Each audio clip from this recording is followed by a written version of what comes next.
So, Roxanne, you made sure you were in the studio like a minute early, and you come in, you're waving, you're smiling like you should get some kind of cookie or a treat or something, that you actually were here before the show open hit, and you're not walking in like 3, 4, 5, 6 minutes late into this segment. So would you like special recognition? Would you like a prize that you're actually at work on time? I want to have a chore chart, and I want to get money for every time that I'm on time to work. And then chore chart, like your turn to take out the recyclables and the trash? Yeah. You actually do get money for showing up on time. Yeah, how about that? You actually do. And then you've got your daughter with you. Why'd you drag your kid in here at 6 o'clock in the morning? It's a long story, but Doug's getting something done to his car. He went to go get a rental car. I was supposed to follow him, but instead I was supposed to go with him and take my car back. Did he wreck it again? What is he getting? What is he getting done to his car? No, is he getting it tricked out? Yeah. Is he getting that Mexican hot rod that jumps up and down at the traffic light? Okay, is that what he's getting? It's called hydraulics. Okay, and yes. No, but like if you go to L.A., tons of Mexican car enthusiasts. They love the cars that like jump up and down, like at the intersection at the traffic light. I love them too. They bounce literally. What are those called? Hydraulic. But is it called a bouncer? What is it? I don't know. He's just sitting there, just going boing, boing, boing, boing. You know. That's Doug's thing. He wants it. I support him. Fine. It's pretty cool. Go for it. What is he getting done to his car? It's fixed because something happened to the. Something. At 6 I don't know anything something about happened cars. to the something. Now, whatever happened with the cement truck that ran him over at Dale Mabry and Kennedy? What happened to that? Well, he's fine, so that's good. Was he wasn't ticketed, right? No. Was the cement truck guy ticketed? I believe so. All right, folks, if you don't know the deal, this is sometime last year. Was it last summer? It was it was like spring or summer. Yeah, spring. And Dig Dug, who is Roxanne's perpetual fiance, Dig Dug was sitting at that traffic light. If you go northbound on Dale Mabry, right at Kennedy, you've sort of that weird lane jog right before you get to the CVS, which is on the right. There's a weird kind of lane jog, and you get the left turn.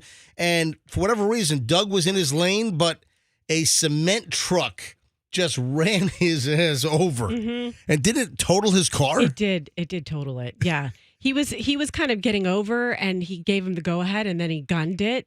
The cement truck Hold on, did. one second. Say that again? Yeah, the guy waved him over, and then Doug started to go, and then this was like initially, and then the guy forgot, and then he gunned it. The guy forgot that he waved Dig Dug over? Yeah. And then... But the truck drove over half the car, didn't it? It did, the whole front corner of it. Yeah. It was crazy. So, and that was... I mean, if you get hit by a concrete truck like that, you assume really bad things are going to happen. So absolutely. It's fortunate. And, it was from zero. Yeah. And Doug. And then what did he end up getting? Did he get a new car or he got a used car?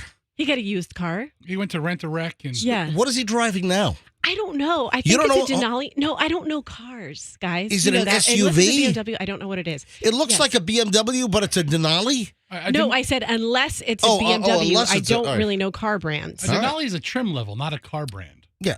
It's a Hemi. Oh, I don't know what it is. It starts with a D. A douche wagon? I can see Doug driving that. Hey, welcome to the Doug douche wagon. Climb aboard. It's 2 car seats in the back. It's the new Hyundai douche wagon. So is there a child here today? There was a child very briefly. Okay. All right. MJ said you brought your daughter to work. But Hold on. so where is she? Where is the kid now? I brought her back downstairs. No, it's funny. Hold on. You brought her back in the parking lot? What do you mean? She's standing by the dumpster. I saw her. By the way, folks, this is President's Day 2023. It is Monday, the 20th of February, 2023. We are here live. We are not taking President's Day off. We are here.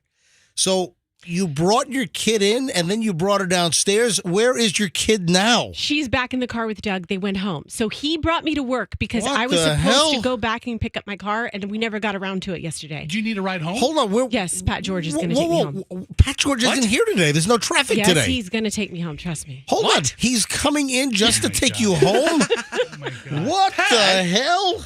No, he's What a coming in pushover. for Oh my our other God, show. He'll be here. I'm trying to figure out what's creepier, Larry Hall from Blackbird or Pat right now. What's No, Pat and I are doing a show at 10 a.m. And then we're going to go home. He's going to take me home after that. Oh, you guys are going home together. Yeah. Oh, interesting. So anyways, the whole family brought me to work today. I was like, this is why mommy abandons you every day. This is what I do. And so they got to, it's dark out there. No cars on the road. Yes, it's very early. And then I wanted my older daughter, Evelyn, to run up the stairs with me and have the feeling of urgency that I have every day when I'm running late. So Pat, our traffic guy, who is not doing traffic because it is a company holiday. Yes, it is. I don't know if we're the only ones in the building, but all the lights are off. We are doing a live show. I don't know how many other morning shows. I haven't seen like anybody today. So we have no traffic because people assume that it's President's Day, so there are no cars. I got to be honest, the bridge looked... It was pretty crowded. The bridge looked pretty normal to me. 275 South, Howard Franklin Bridge looked pretty normal to me at 5:30. Yeah, the kind of person that goes to work at 6 a.m., they don't really get President's Day off. That's not an office job person. All right. So where's your car? At his friend's place. Can you? I don't have my car. It's at his friend's. Why is your car at Doug's? Is that the name of the body shop? Welcome His to friend's Doug's place? friend's place. He took it. Doug took the That's car like that- yesterday. We're it's like, we'll that- pick it up today. Like the old restaurants on Dale Mabry, Pop's place and Mom's place. It's his friend's place. Mom's is good. Mom's is still there. Pops is out. Pops is gone. But it's just like some brick chicken place. Right. All right. So, Roxanne, holy crap! So your car is just abandoned somewhere. It's fine. It's fine. Yeah. Jeez, so there's Fester's phone. back to normal All tomorrow. right. Yes, Sorry. Fester. What was that? That was my Monday alarm for the time that Roxanne usually shows up. Okay, Sorry. very good. Very Excellent. accurate. I forgot to. All right, time. we are just getting rolling. It's going to be a fun. You know what? Push the fun button here on Q105. Push that fun button, baby. It's going to be a fun one. Hey. All right, 608 MJ Morning Show, Q105. Back in minutes. No traffic today, so you're not going to hear the bump, bump, bump, bump. Hey, everybody. Pat George here. Everything looks great. Looking good. Yeah, good looking at the great. bridges. Everything All right, fantastic. yeah. All right, back in a second. Shopping in it.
MJ and the crew at 6:19, and I'm just kind of taking it back on something. I think I read this right. Froggy, you sent me a text over the weekend. Oh, yeah, that's my cousin. What? Oh. Were you making that up? No, that really is. It's a part of my family. I remember going to that house when I was a kid. Hold on a minute. And you have never told us this? We've never talked about it, ever. It doesn't matter. Why wouldn't you just... It was just found out. What do you mean it was just found out? It was your cousin. But they just saw it, like, flying over it, obviously. He's been there for 50 years. I went there when I was a kid. So why wouldn't you mention this on What's there to mention? I don't understand. Yeah. Oh, by the way, MJ, when I was a kid, I swam in a pool that was shaped like a gun. Okay. Okay. It never came up. As a childhood memory, I can understand how that wouldn't be brought up. There is a story from Channel 8, and it's like garnering attention. It's like getting picked up by all kinds of like national news websites and everything. There was a gunsmith. That's why it's there. All right. There's a story. Was that why? There's a story that's emerged about a local guy that has a swimming pool in his backyard that is shaped like a revolver. It's shaped like a 6-shooter. Yeah. The guy has a gun in his backyard shaped as a pool. I'm sorry, he's got a pool in his backyard. Strike that, reverse it. He's got a pool in his backyard shaped like a gun, and Froggy has never brought this up. And I got to read a story on I guess what the Associated Press had this thing, or then Channel 8 picked it Remember up. a couple years ago, I was metal detecting at my beach house, and I found a nice money clip that said JM on it. It was Joe Minardi's, I find out. What? Yeah, remember that money clip I found? Minardi's is the name of the family that owns Minardi's the the house. name of the family. Well, hold on. We'll get to all of this in a second. Where did you find a money clip? At my beach house. Our family's beach house has been there for years and years. Right. And I guess he was there years ago. And he lost his money clip. Yeah, and I found it. Was there any money attached to it? No, just a clip with his initials on it. All right, here's the story. It's a pretty cool find. From Odessa. The swimming pool in the backyard of Louis Minardi's home may be distinctive to Florida. The custom-built pool is shaped like a 6-shooter revolver. It's awesome. Neighbors that have bought houses around here have all come by, says Minardi, who lives near Tampa. They're all in. Is this guy a whack job? God. The story behind the revolver-shaped pool goes back roughly 40 years to an idea proposed by Minardi's high school friend, Albert Jones III, a contractor, who said he was bored building more traditional-shaped pools. Minardi was reluctant at first, but the idea resonated with him. Given his lifelong relationship with guns, now 67, Minardi said he grew up hunting with friends and remembered receiving his first firearm, a double-barrel shotgun, when he was in middle school. Oh, my God. From Uncle Phil. Yeah.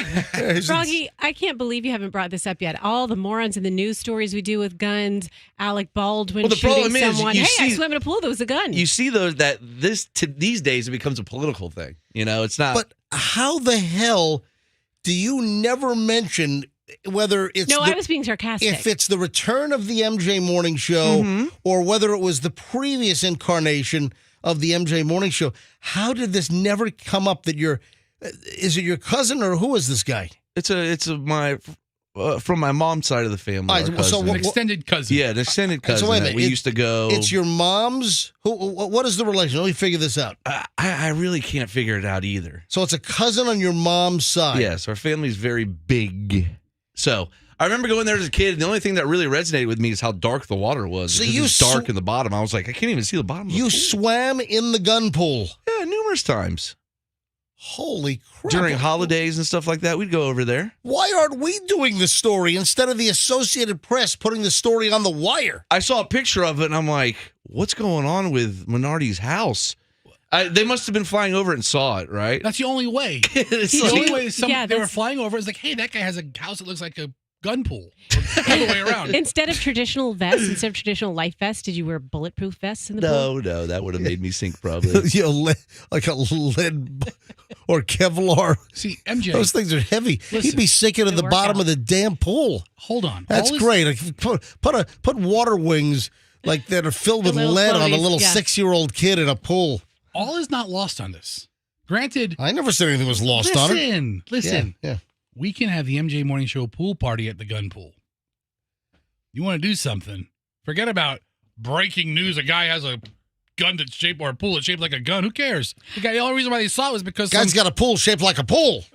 Yeah. How many parties have taken place at that house where it's a show your guns at the gun pool party? How many drive-by shootings have been at this pool party? I think you guys are really Come on, overthinking this. Yeah, he just was a fan of guns. He just sits back there and relaxes, probably has a couple of drinks, maybe smokes a cigar in his pool. And that's He about it. says you swim your lap down the barrel. That's right. Yeah, it's really a well-shaped pool. When you All look pools at should it, be that shape. when I first saw it, I was like, this is a terribly impractical pool. And then I looked at it, I was like, no, it isn't. He has a lap lane here up at the barrel. It's pretty big. The picture doesn't do it much justice. Yeah, the pool is 55 feet long.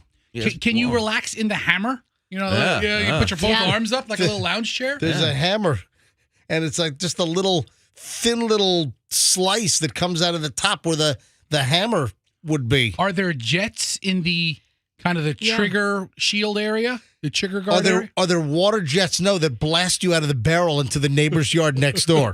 That's You would think you can tell how old it is just because it's like a 6-shooter style gun. instead of like a semi-automatic. 6 sour. Instead of a semi-automatic Glock or something. What's that one you have? A sweet and sour? What is it? That's the chicken. That's the chicken we like. Sweet and sour. Yeah. So I saw the story, and then I saw it, and I sent it to you as part of my prep. No, I had already seen the story, and then Froggy sends me a note. Hey, this gun story, the pool, it's my cousin. I'm like, what the hell? Well, listen, us Kuzmanos, we're related to everybody basically in Tampa. Pretty much. Yeah, and you hold on to good show content and don't tell us about it. Dude, you don't even care that my cousin's John Davidson, former host of Hollywood Square. You don't give a crap about that. That's right.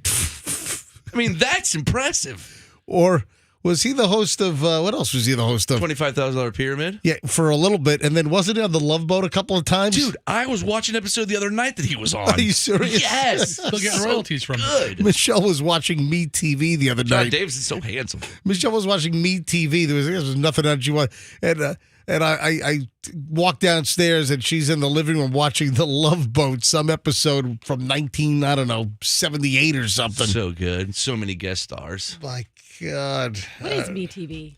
MeTV is a great channel that shows a bunch of old TV shows. Yeah, it's like retro stuff like, Andy Griffith show. Yeah. You know what it is? It's like The Beavers. Leave it to Beaver. It's the digital channels, like you got like channel 8, you got channel 13, and then they have the digital like 13.1, 13.2, 8.1, and there are just a whole bunch of networks out there that just run A lot of good stuff. old retro rerun stuff, or some have like movie channels, and the cable systems typically have the digital channels on there, or if you're watching off the air, you can tune it on your TV just if you have an outdoor antenna. I've been watching a lot of, since Fester brought it up, I decided to dive into Quincy MD. And I must say, that Hold on, show hold is on. incredible. What is Quincy on? What? Quincy's on free TV. What's that? Freebie? Freevee. No, Freevee. but that's streaming. That's not. No, I see it on Freevee. Yeah, but that's streaming. I got to figure this case out. Let's see. Dude, that's streaming. Okay, well, that's where I'm watching Quincy. He didn't mean to say free TV like over the air. He meant to say freebie. Yes. Freevee. Freebie, which is a... And Quincy MD, I if know you want what a great drama. I know what Freevee is. I watched all the Adam 12 episodes, all 7 seasons. Yeah. A lot of good stuff. On Freevee.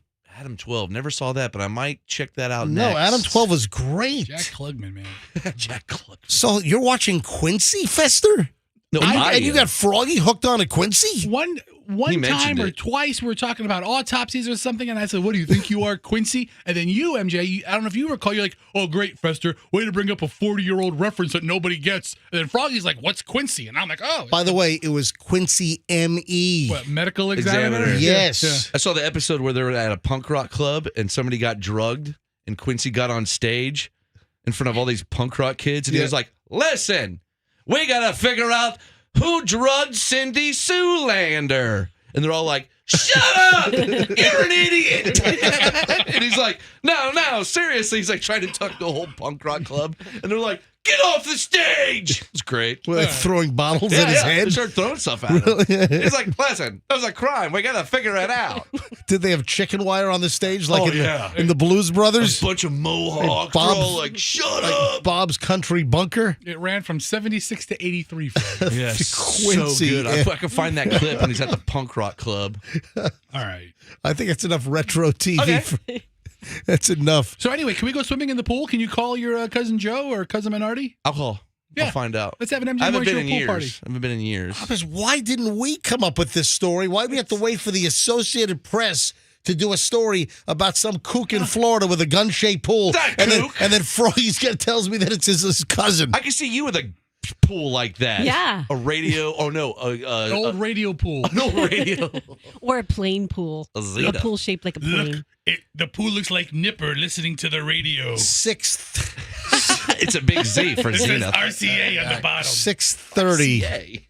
MJ Morning Show on Q105. Hey, I got a pretty solid President's Day pile of early morons in the news. Now, good stuff today. Just a great variety of imbecile stories will roll next. My buddies at 2.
Barbara Streisand. You got the MJ Morning Show and the early morons in the news. But first, I can't believe this. I can't believe it. Froggy wasn't kidding. I was kind of like thinking like he's crazy. Well, but you guys didn't believe me? I didn't. You not thought believe maybe you. he was stoned or something? I didn't not believe you, but I didn't believe you either. Would I lie to you about stuff like this? You'd leave facts out. Would I lie to you? When's the last time I said something and you guys said, "Oh, that's a lie," and it turned out it was a lie? Before Never. we get to the early morons in the news, Froggy brought up some Quincy episode from when I was what?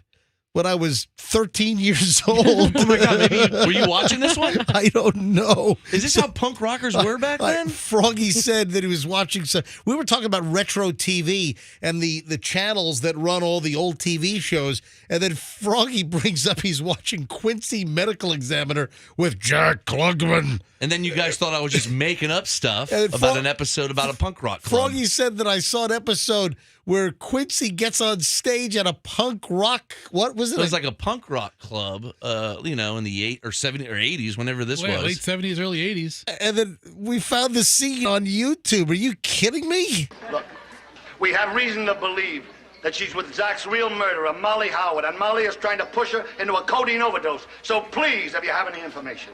That's a crock, mister. You think we're all zombie killers. You're the killers. Your whole sick society. That's who's guilty, man. We're just your lousy scapegoat. Besides, man, Scapegoat. who the hell cares? What a bunch of freaks. Why would any- So- You're saying, we're just your lousy scapegoat. I'll be like, did he say? yeah, Did he say a scapegoat? That's bad writing. Hold on, did he really? Did he Bad say? writing. I noticed that last night. You got to go before this. Hang on. He said a scapegoat. Yeah. This guy. Let This me- guy right here. Hang on. Let me roll it back a little bit. Look how upset Jack Klugman is. Oh, Jack is very upset. We have reason to believe that she's with Zach's real murderer, Molly Howard, and Molly is trying to push her into a codeine overdose. So please, if you have any information. That's a crock, mister. You think we're all zombie killers. You're the killers. Your whole sick society. That's who's guilty, man. We're just your lousy scapegoat. Besides, man, You're lousy scapegoat. What is he standing on? So many things to laugh at in that scene. That is a punk rock club? Yeah, I it's mean, a punk rock club, man. What? Didn't look like a club to me. No, it looked like a Just some school ro- auditorium. This looks like some room. Yeah. It's all about your sick society. With a- What was He that? even said society wrong. And there's one guy that actually is dressed like a zombie. Actually, you know what? It looked like Beetlejuice makeup. There's one guy with his eyes all blacked Yeah, out. exactly. White face with Yeah, just- it wasn't that good of writing when they go, "You think we're nothing but zombies," and the next guy's like, "Yeah," and he literally looks like a zombie. looks like a zombie. Great show, Quincy MD. If you want to check it out. Unbelievable. All right, let's do early morons in the news on the MJ Morning Show.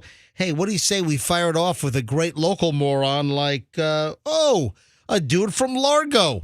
Again, Largo has taken the top prize lately. Yes. Of like the best local moron stories.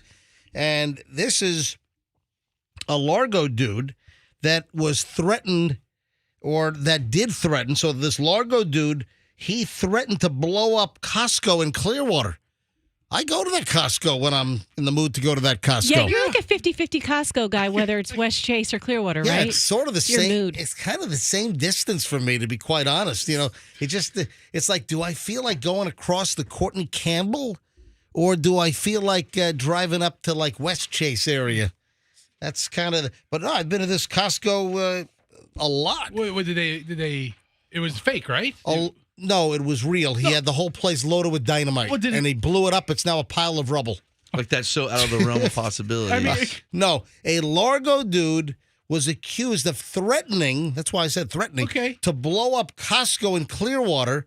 According to the Clearwater police, they said that they were called to Costco at Clearwater Mall.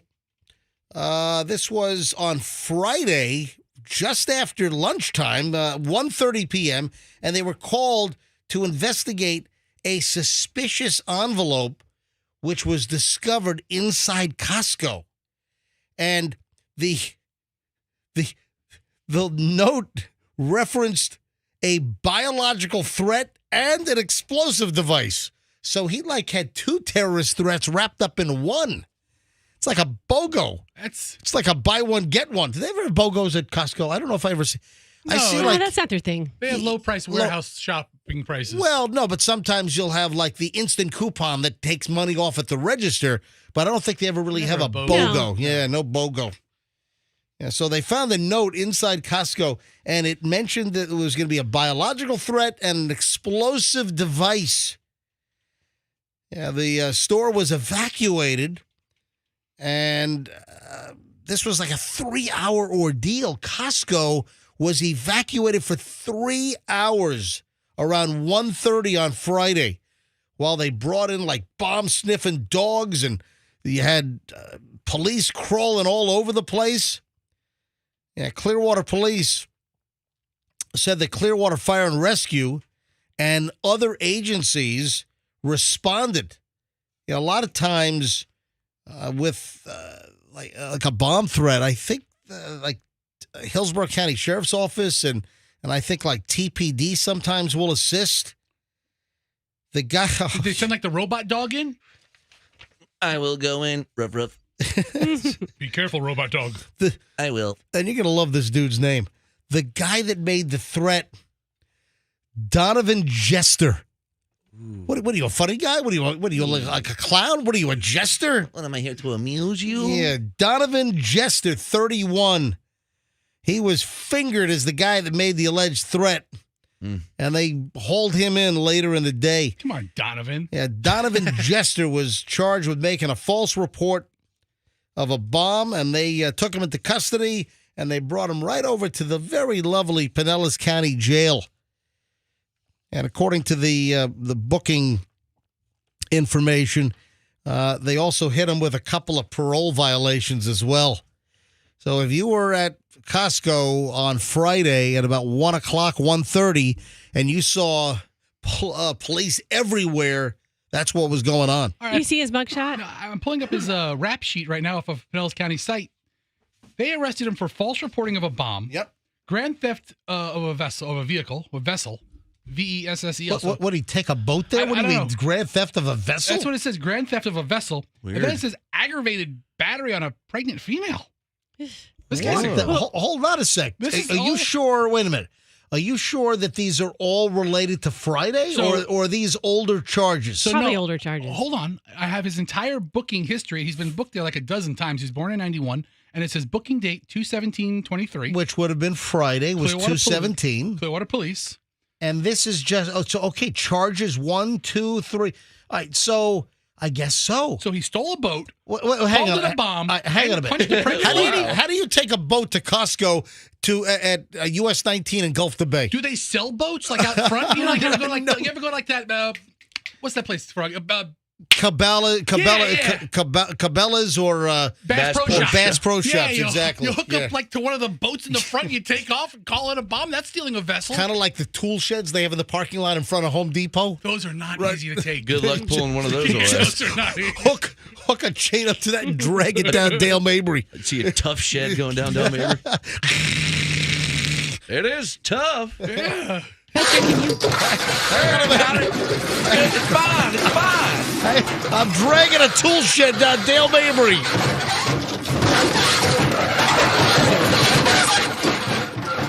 That's actually a pretty good sound for dragging a tool shed, isn't it? Mr. Donovan has been a frequent flyer? A guest of with the Pinellas County Sheriff's Office. 1, 2, 3, 4, 5, 6. Yesterday or this weekend was his 7th visit to the hotel. Oh yeah, he's Pinellas County Sheriff's Office gold. Isn't there how many more arrests to platinum? Click on one of his photos. Click on one of his photos. You're going to get an idea what he's about. Isn't Donovan a musician? Not every. Donovan McNabb is a former football player for the Eagles. I would say Donovan. Isn't that like a group? Can you go back to his booking information? I want to read what this guy was actually arrested on. So this is from last week, right? The first charge was aggravated battery on a pregnant female. Ooh. So where was that? Oh, it says awaiting trial. All right. So does it say a date on that? All of them are awaiting trial. All right. Number 2 is false report of a bomb. That's what Number 3 is grand theft vessel. Do they use that for stealing a car, or Is that a boat? That's what I was saying. Yeah. That's why It's a we boat. talked about this. That's why I brought up. Did Yeah, he they're take a towing boat to it. Costco? He has $20 in his commissary balance. Ooh, nice. No, looks like negative 20, dude. Oh, and that, There's a minus on there there. is. Oh, It's no. minus 20. He's in the red in his commissary balance. What, did Chef Gualtieri front him some sticky buns or something? All right, Some so ramen. grand theft vessel. I got the thing here, and then is that it? On this charge, All right, Yeah. but then also they hit him with parole violations. Wait, so he got charged with false report of a bomb threat because he threatened to blow up Costco in Clearwater. But what about the biological threat? There's not like You a know what? false report of a biological threat? okay, so I'm looking here. Yeah. It says VOP before the battery Yep. and the vessel. Yep. That might stand for violation of parole. Oh, yeah. Yeah, that's what that is. Yes. Dude, why didn't you bring up the VOP? I don't know. It's the first thing on there. It says VOP. I don't even understand how Law and Order episodes work, much less reading real booking Yeah, sheets. thank you for. Yeah, look, it does. It says VOP, violation of parole. Parole. And POPO. And Now the, and, VOP. all right, so that makes sense because he was hit with 2 parole violations. So he had previous arrests for aggravated battery on a. Not like he battered a pregnant lady at the hot dog stand at Costco. No, that's awful. But, boosting a boat would be pretty funny. All right, so but they only hit him with one fresh charge, a false report of a bomb. That's all you need. Why wouldn't they hit him with disorderly conduct? Why wouldn't they hit him with like some kind of terroristic threat? Why wouldn't they hit him with like making a biological threat as well? Will you guys please go look at his mugshot? I'm looking for it. Where do I find it, Rox? Yeah, why don't you show it to us? It's on iontb.com. Oh. Okay, well, all right. Just Google this guy's name and it's going to come up. All right, I But you're know- going to get an idea of Shouldn't his his mugshot issues. come up from the Pinellas County You booking should be able to information? link to it, right? Yeah, how's there not a mugshot on this guy? I don't know. Well, first of all, Fester is the worst person to ask to search for anything Idiot. And yet here I am. ever. Yeah. Largo man Stupid. arrested after false report of a bomb. Largo man arrested. All right. Can you describe the guy's mugshot while Yes, Fester's I can, trying but to find I it? want all of you guys to look at it. First of all, his eyes are very glassy and his pupils are very small. So I feel like drugs would have been involved in this. And his hair is like he just walked out of a bomb. Like, look at his. Oh my God! Okay, there he See? is. He has some See? messy He's hair. got lovely You know hair. what? He doesn't look like he's mentally stable. If just Thank looking you. at his mugshot, he looks like he's got a couple of shades of crazy going on. Yeah, I'm jealous of his hair. that's what it looks He has like. beautiful hair. But that is nice locks. Yeah. Really nice. And he has engaging eyes. Good chin, good cheekbones. Good bone structure, but, crazy Hey, eyes. do you think people ever use their booking photo as a profile pic on a dating app? Dude, Do you think that's ever? Are there people in orange jumpsuits other than like some dating app, like Prison Pals or something? there was a time when I came very, very, very close to actual arrest. And my What, wife's the turkey the fryer turkey fire? fryer, when they called me Can you back- hold on to this thought? Yeah. All right, hold on to that Yes. thought, and we'll pick up with that next on the MJ Morning Show on Q105. Hey, our friends at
Rolling up on 7:03 on this President's Day.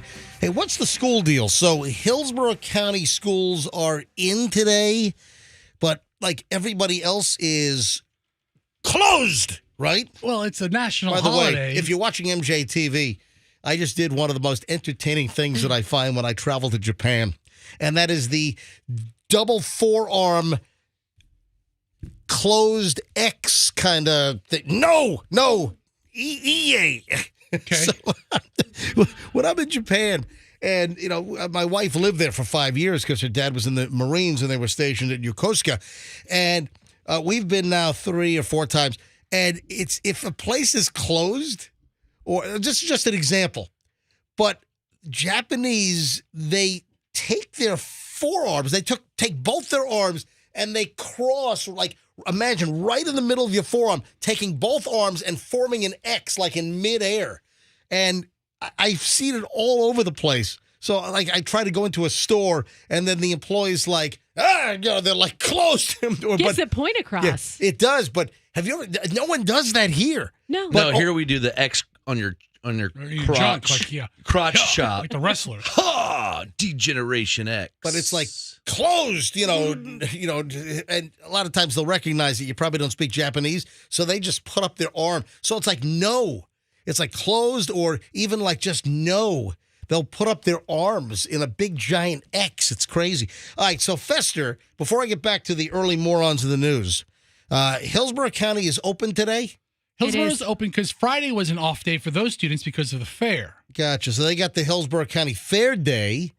So Hillsborough is in school today. Is it a full day or is it an early release day? Mondays are early release for a lot of schools around Hillsborough. It's your normal Monday schedule. Gotcha. All right. But then Pinellas County and Polk, I mean, all the surrounding counties have school today, right? I believe Yes. so. Like, what, Manatee? And what about Pasco? And, That is a weird thing. I wish they would all be the same. well, most of the schedules do kind of coincide. So all your kids are in school today.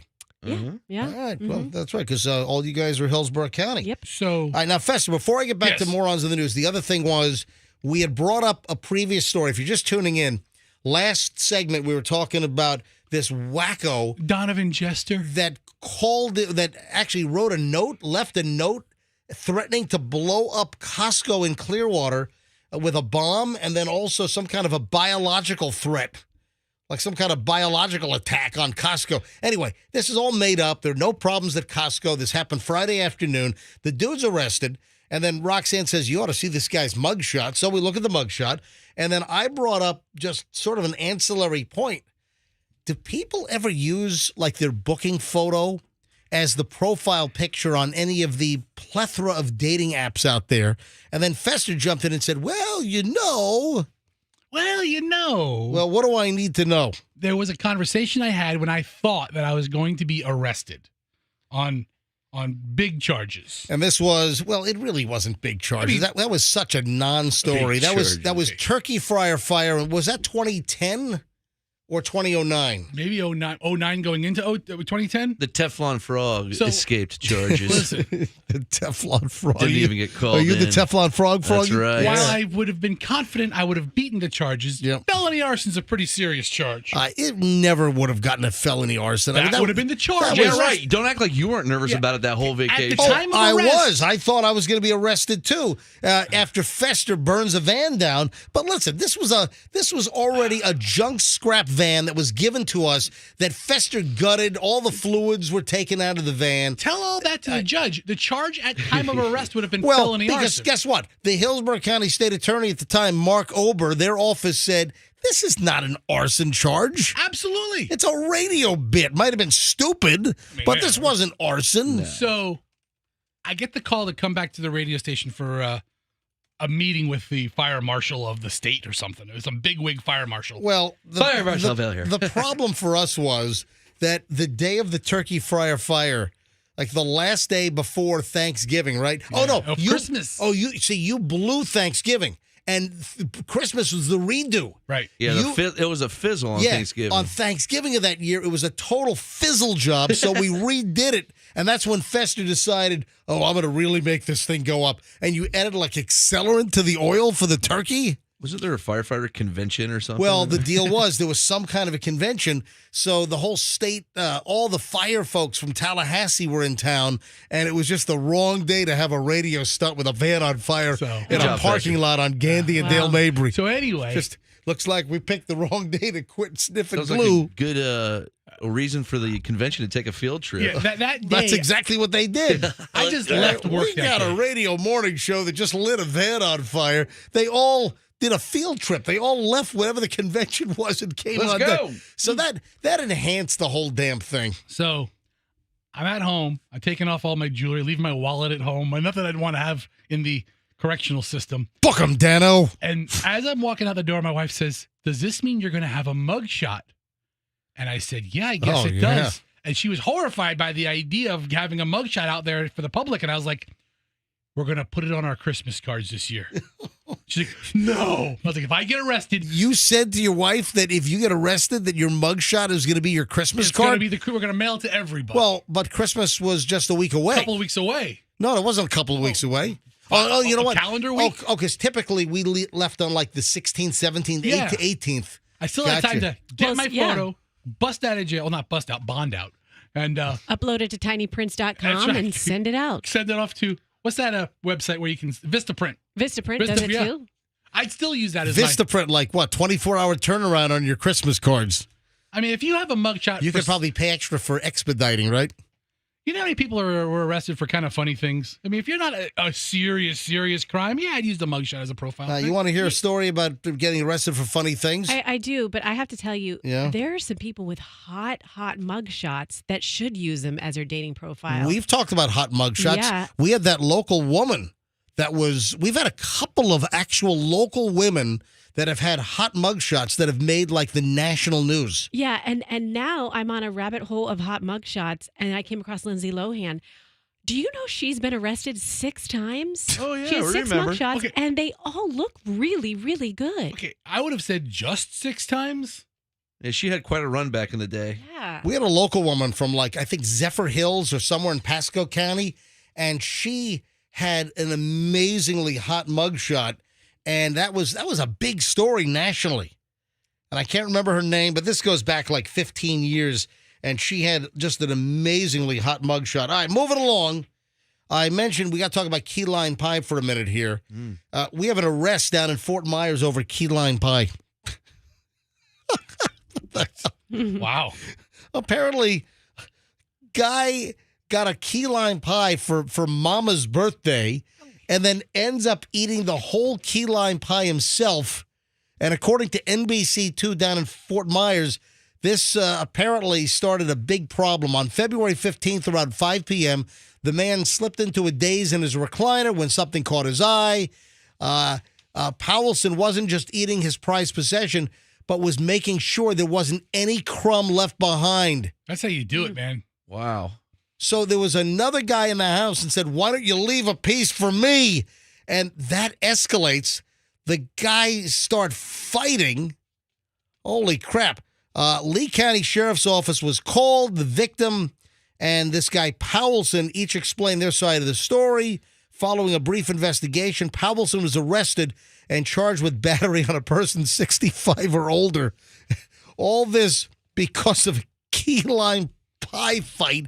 Because it was Mama's birthday, they had a key lime pie, and this one dude grabs the pie and just eats the whole thing out of the tin, doesn't save it, turns into a fight, and then we've got an arrest down in Fort Myers I got to tell you. over key lime pie, which is the official pie, right, of the state of Florida, It right? is. Oh. Is it the official dessert? The official dessert was recently named strawberry Oh, shortcake. that's That's right. a big deal.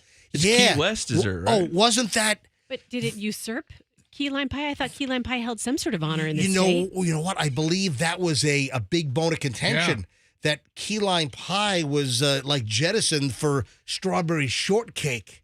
So that's a big deal. Yeah, that is. In dessert circles. However, I love a good slice of key lime pie. Oh, too. absolutely. I like a thick crust. Yeah, thick, Thick graham cracker. Mm-hmm. Yeah, you know, Cream. just that tang of the lime juice, and use real lime.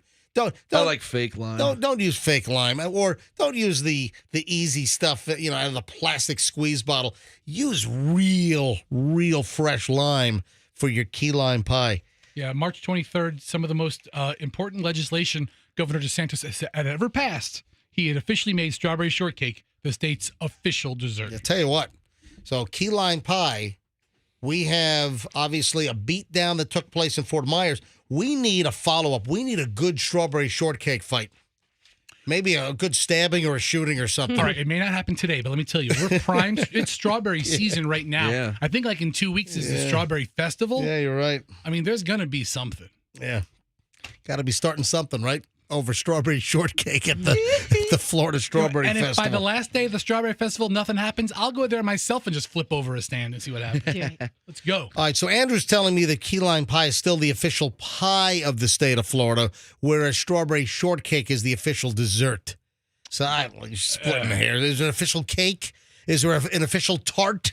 Yes. Oh, that's There's official Roxanne's the Pop-Tart. official tart. Oh, Roxanne, don't let him talk to you Roxanne's like the that, official. Spider.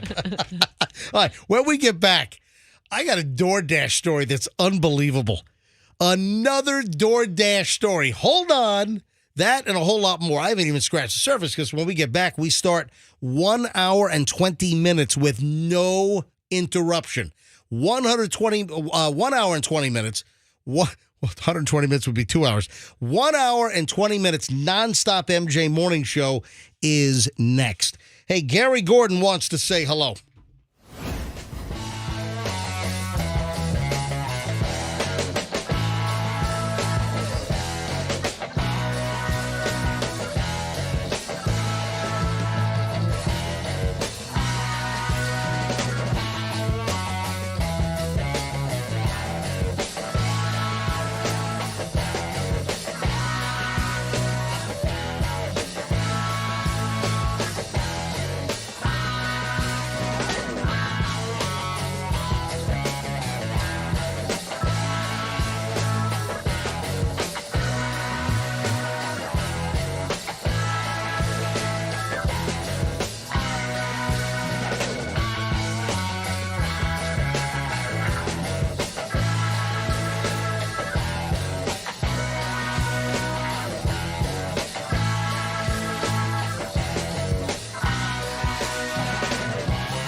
I tell you what, it's Monday, and we just played Manic Mondays. I can't let this Monday go by without just another 30 seconds of this. 6 o'clock already, I was just in the middle of a dream. I thought I heard MJ talk about crystal methamphetamine. It's just another meth lab Monday. The crooks are on the run day. The cops are gonna come day.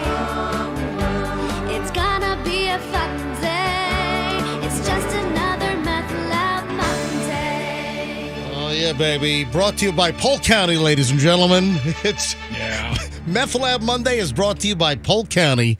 We ought to call Grady Judd, every Monday, call Grady Judd and kind of get the latest, meth lab busts out of Polk County. We don't have enough time in the show. We got a built-in jingle, All right, MJ Morning Show on Q105. It is 7:24 on this President's Day.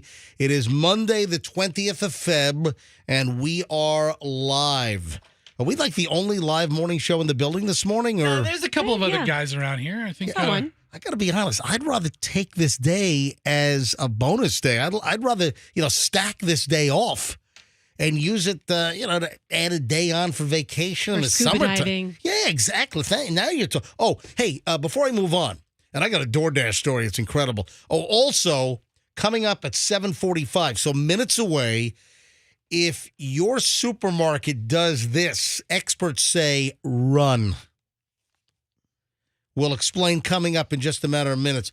Hey, Roxanne, did you have any of your little, laughing dreams over the weekend? Did you wake up hysterically laughing like you told us last week? And apparently this is a common thing for you? No, I didn't. Last night I had a lot of nightmares. But I think I always have nightmares on Sunday night before the work week starts. Just the anxiousness of, is your alarm going to not go off? Stuff like that. Hey, speaking of nightmares, I mean, if you watch this show, it might. Has anyone seen Blackbird? I've seen a Blackbird. No. Has anyone seen I've heard that. the Apple TV series Blackbird? Dude, No. you watch everything. Oh, my God. Well, listen, we're blowing through a lot of stuff because I only have a couple of days to watch as much as I can because I got to get my votes in for the SAG-AFTRA Awards. Yeah, your priorities. Since I'm a voting SAG-AFTRA member, so I'm trying to do my diligence and do my duty. Hang on a minute. Just watch. Let me call Michelle. We this Blackbird, and I wasn't even aware of it. I didn't even know it existed. And Michelle, she's keeping a list of all of the SAG-AFTRA movies and TV shows that are nominated. Hey, Michelle, thanks for making that little list of all of the TV shows that are nominated as well as the movies for the SAG-AFTRA Awards. Oh, you're welcome. Thank you. It's called a printout. Hey, did you know that Blackbird was even a thing until it was on the...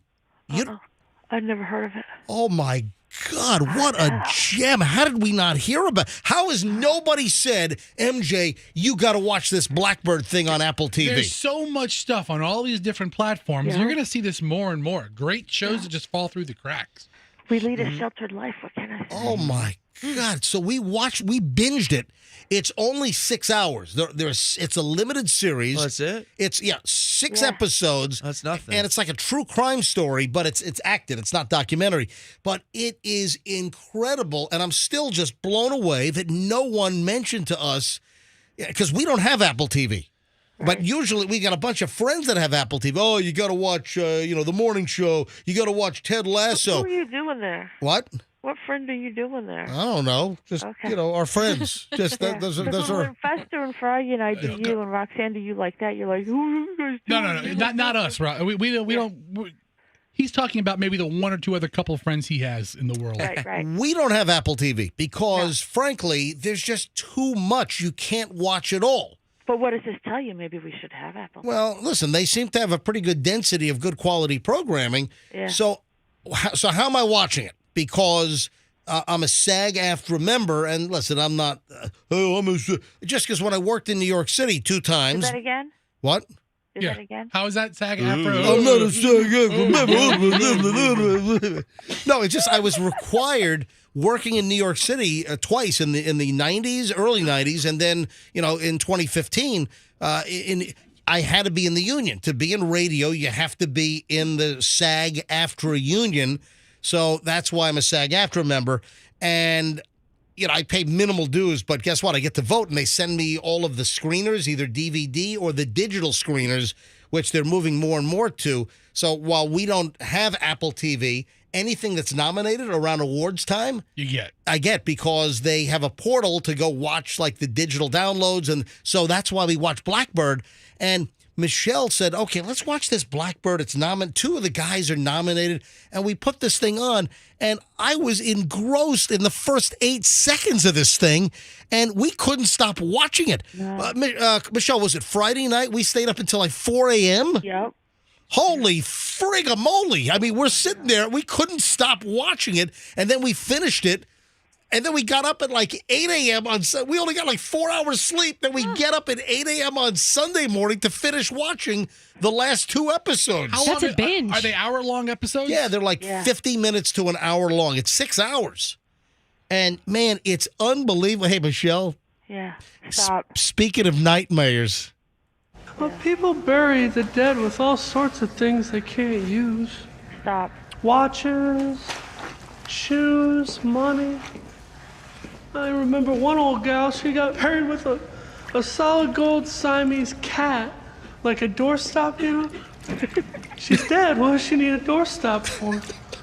Or a cat or gold?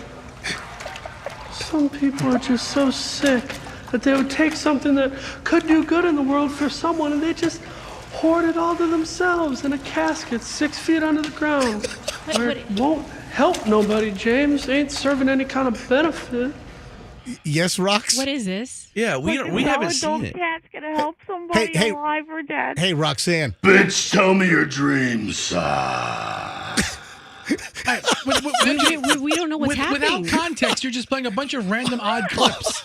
Yeah, nobody's seen The it. voice alone doesn't creep you out. Oh, the voice is so creepy, Michelle. It's creepy, yes, Michelle, yes, but Bitch, tell me your dreams. Talking about, I don't understand. About what's buried with the dead.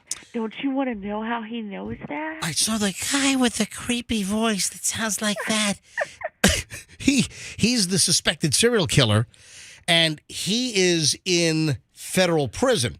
Now, they get this other guy to do a transfer. They get a drug dealer that was busted. We're still talking about This is Blackbird. This is Now you're Blackbird. explaining a show Yeah, to I'm us. not talking about okay. that pig show that Fester's kids watch. Okay. What's that? Peppa Pig? Yeah, thank you. Okay. Yeah, I'm not wish. talking about Peppa Pig Let me here. tell you about the time that Peppa Pig wanted to go splashing in muddy puddles, but she didn't have her boots, and little George forgot his hat and got the flu. So That's an episode. That's that creepy voice. That's Larry. That's Larry Hall, the suspected, and it's based on a true story. This is all based on an actual true crime issue. So the other dude is in another federal prison. He got busted on drug charges and gun charges, and they make a deal with him. They'll commute his sentence if he can go to this other prison and make friends, befriend Larry, the creepy sounding guy that's talking about cold doorstops and their coffins. So he gets transferred to the other prison to try to get him to confess and like where the bodies were buried, because they're trying to nail this guy. They're trying to nail him, and he's got an appeal coming up. It is an unbelievably good story. And Ray Liotta's in it. Ray Liotta. Oh, he looked like death in this thing. Oh my gosh. Yeah, irony. Oh yeah, he must have died just like 2.5 days after they finished filming his scenes. Was this his last movie, or was Cocaine Bear his last movie? Well, this isn't a movie. I mean, series. Yeah, this came out last summer. Okay. So this Apple TV Blackbird thing, this dropped last summer, and then Cocaine Bear. Is that open yet? Is it open? It is. I gotta say, I'm not really hip to the Cocaine Bear release date. Remember, we talked about Cocaine Bear last November. I You're not going to take the kids to see Cocaine Bear? I prefer to see my my mammals not on cocaine. Anyway, the kids might like to see a bear on cocaine. You know what? All right, I'm moving along. All right, you got to see this thing. And then Michelle, we finished that, and then we started this beef shop story. What's that one called? The what? We started watching the beef sandwich shop story. Well, no, we didn't start watching it. We already finished it. Oh, that's right. We did finish. My That was God. quick. Oh yeah, it was a big TV weekend in my Yeah, house. you and I are so different. You watch all these scripted shows. Dude, I am watching Koreans beat the crap out of each other Oh on my God! Physical stop 100. it. Have you seen Physical 100 on Netflix? What is that? It's like the strongest 100 people in all of Korea, and they just beat the crap out of each other. It's so good. I'm like 5 episodes in. What the hell? Is it North Korea or South Korea? It's South Korea, because they all have different haircuts.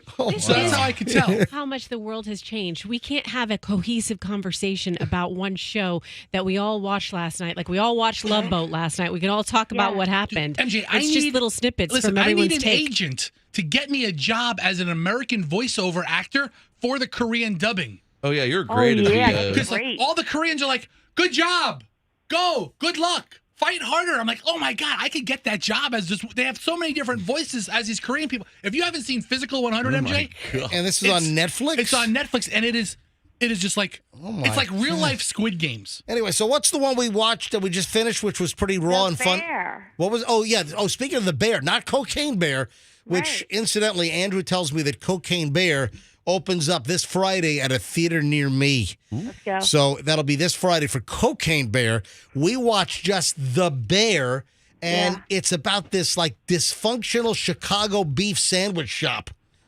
And I'll tell you what, that was different. Sounds amazing. It was kind of raw and different. You would like it. Bro, you'd love this thing.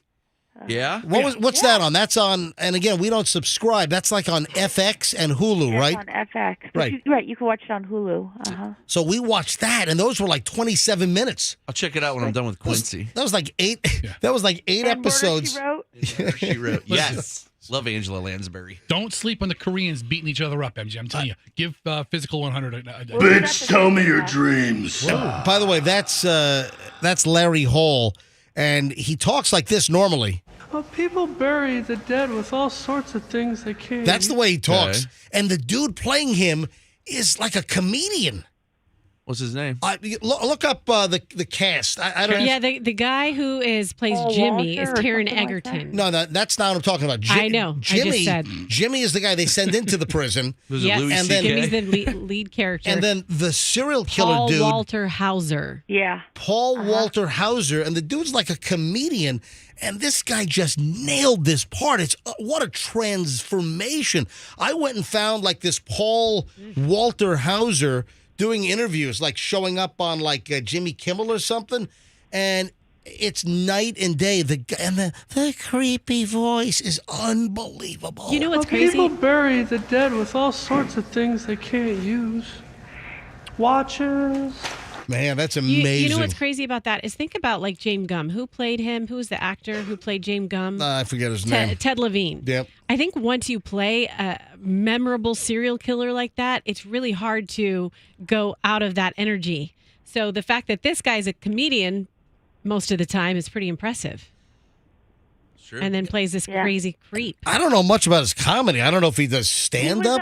He was on It's Always Sunny in Philadelphia. Oh, We got to go back yeah, and watch that. We do have to go back and watch that. We only saw like a season of that. Uh-huh. We got to watch. Which guy was he on that? He was like later in the series. He wasn't one of the mains. You know what else we got to go back and watch? We got to watch that dysfunctional family with William. Shameless. What is it? Shameless?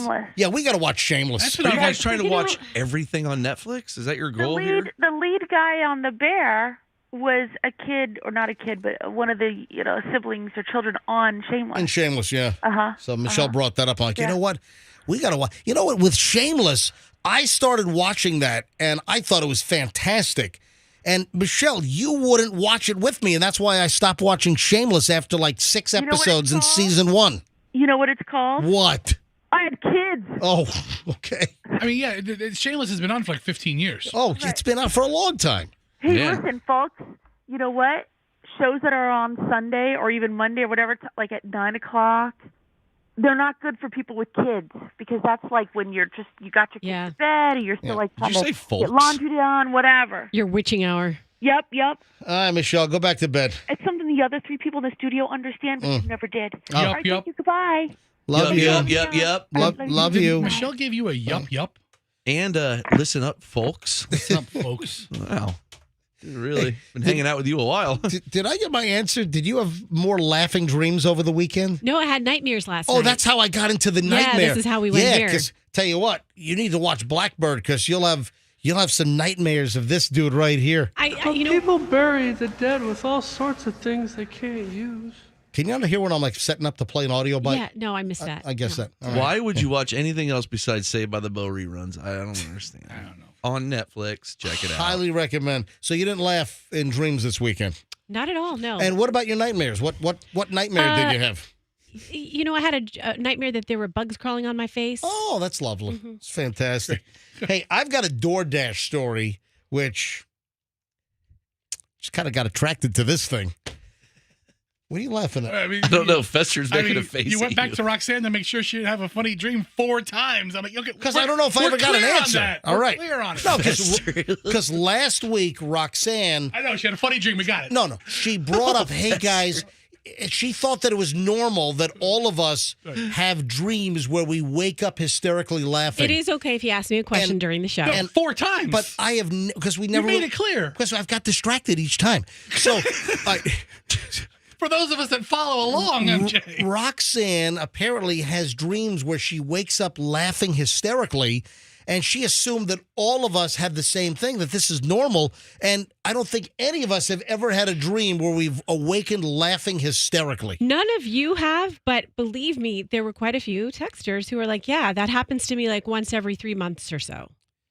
It is a thing. It feels good. I think you fall back on this texting thing too much. And I don't know if... Are these robots? Are these bots texting me these answers? Am I just ChatGPT sending us texts? No, I'm just wondering if you really get as many texts, or if you just use the texting to support your kooky position sometimes. You can monitor the text line. I'm calling you a liar. Right. No, I'm not. Well, maybe so. Take a look. All right. No, I'm being obnoxious. I don't doubt Roxanne and her interpretation of our text lines. DoorDash. I'm sorry. If you order DoorDash or Uber Eats, yes. What are the chances that your food is being delivered in a stolen car? This is a real story out of Pinellas County here. As long as I get my food. A 40-year-old Pinellas Park dude was arrested for driving a rental car that was supposed to be returned 11 months ago. Oh my gosh, Dude, that happens more than you think with rental car companies. I bet it does. Just never return it. 40-year-old Pinellas Park dude was arrested for driving a rental car. This is back on Thursday, and he admitted that it was almost a year overdue. Yeah, the Clearwater Police Department said that Olatunji Okoboye, well, you clean it up. 40 years old of Pinellas Park, was stopped by an officer late Thursday morning. He was driving a 2019 Nissan Sentra sedan. Nice. Guess what? Cops ran the plate, discovered the vehicle was reported stolen from Avis Rent-A-Car over in Hillsboro. Wouldn't they have his information and just contact them?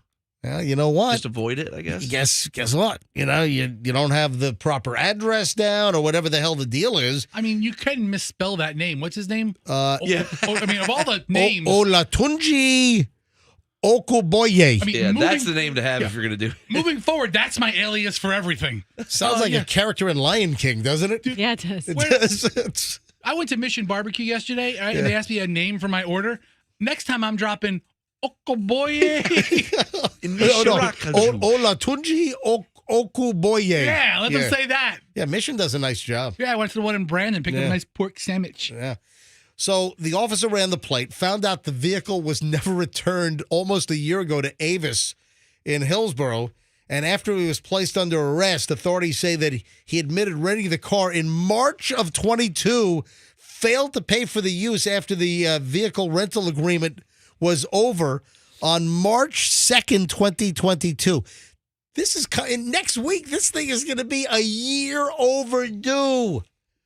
Unbelievable. Yes, Andrew. It's amazing how many horror stories we've heard about people who legally had theirs rented and got arrested for it being stolen. Yeah, there have been those and cases. This guy gets away with it for nearly a year. So people that legitimately rented a car and they return it and then they got arrested for for whatever the story is. Do you think Olatunji had bets going with his friends? He's like, I bet Olatunji. I bet you I could keep this for a year, just shy of the year. So what? How long can I keep the rental car before they realize I haven't returned it? Yeah, what a fun game, like over under. All right, so does Avis get this car back, and do they put it back in the rental fleet? This dude... If Oli Okie Dokie was like, I'm going to keep this thing for 9 months, in the beginning, I'd be like, dude, Oli Dokie, you're insane. It's 11 months. There's no way. Okay. Fester, can you stop coughing directly into the microphone? It wasn't directly. It was off mic. I offered to give him one of my sweaters to cough into. He said he doesn't need it. I saw the doctor Friday, and he's like, yep, you got to cough. Nothing we can do for it'll be about 8 weeks. Because an 8-week cough. Yeah, so I got to listen to you just coughing spontaneously in the mic for the next 8 weeks? I mean, by no, now, just the next 2 months. Yeah, well, Can't you bury yourself in a roll of fat to muffle it? MJ, I offered to give him a big sweater. I'm not that flexible. I'm still confused. Who gets an 8-week cough? It's a wet cough. It's called a productive cough because. Just stop. I don't need to hear about your productive. I'm not the one who wanted to go into medical corner. No, I think that's odd. I think a cold usually clears up in 2 weeks or so. It's not a cold. He says the cough takes several weeks to pass up. You have about a month left. Anyway, Oku Boye has been using the car for the last 11 months to deliver DoorDash. So how many people in the Tampa Bay area have had their food delivered by a stolen Avis rental car? Man, that guy. Guy was arrested for grand theft auto by Clearwater PD, and his bond was set at $5,000.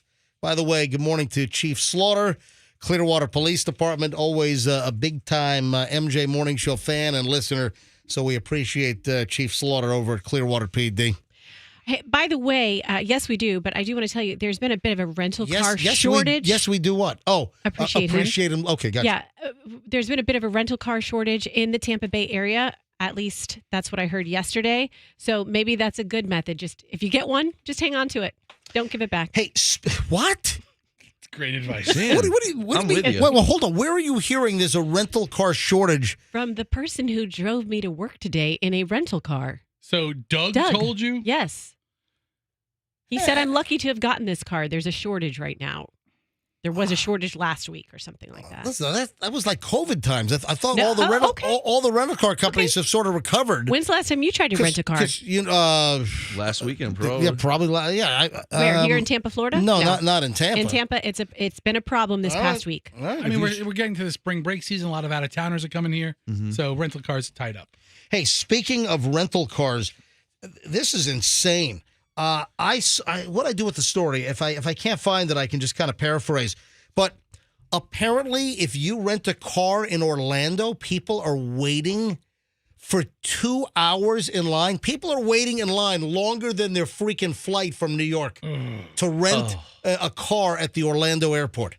I don't run for much, but if I'm picking up a rental car in another city, I sprint to that shuttle. Or I want to see that. Yeah, it's only like a 10-yard burst. You do an O.J. Simpson jump over a couch? No, I want to see Fester sprint through the airport. Nothing is more disheartening than getting to like the counter for rental cars where they're all in one row and you're like 20 people in front of you. Like, oh, this is when you step on that moving escalator, some have that thing just stops. Dude, it broke one time. I was in Atlanta. It says, "Please, you're hurting me." Everybody's like, "What the hell, fat guy?" Seriously, I got to find this story. I'm telling you. Look, hey, Fester, go to Google real quick. I know I have the story in the pile, but I just can't find it. But there is a massive rental car problem at the Orlando airport, and people are waiting a ridiculous amount of time. People get off their 2-hour flight, and they're waiting for 2 hours to rent a freaking car. Here's something from Wesh. Yeah, travel is experiencing long wait times for rental cars in Orlando. And here, the demand for rental cars is creating long lines at Orlando International Airport. Some people who booked months in advance say it's taking hours for them to get their cars.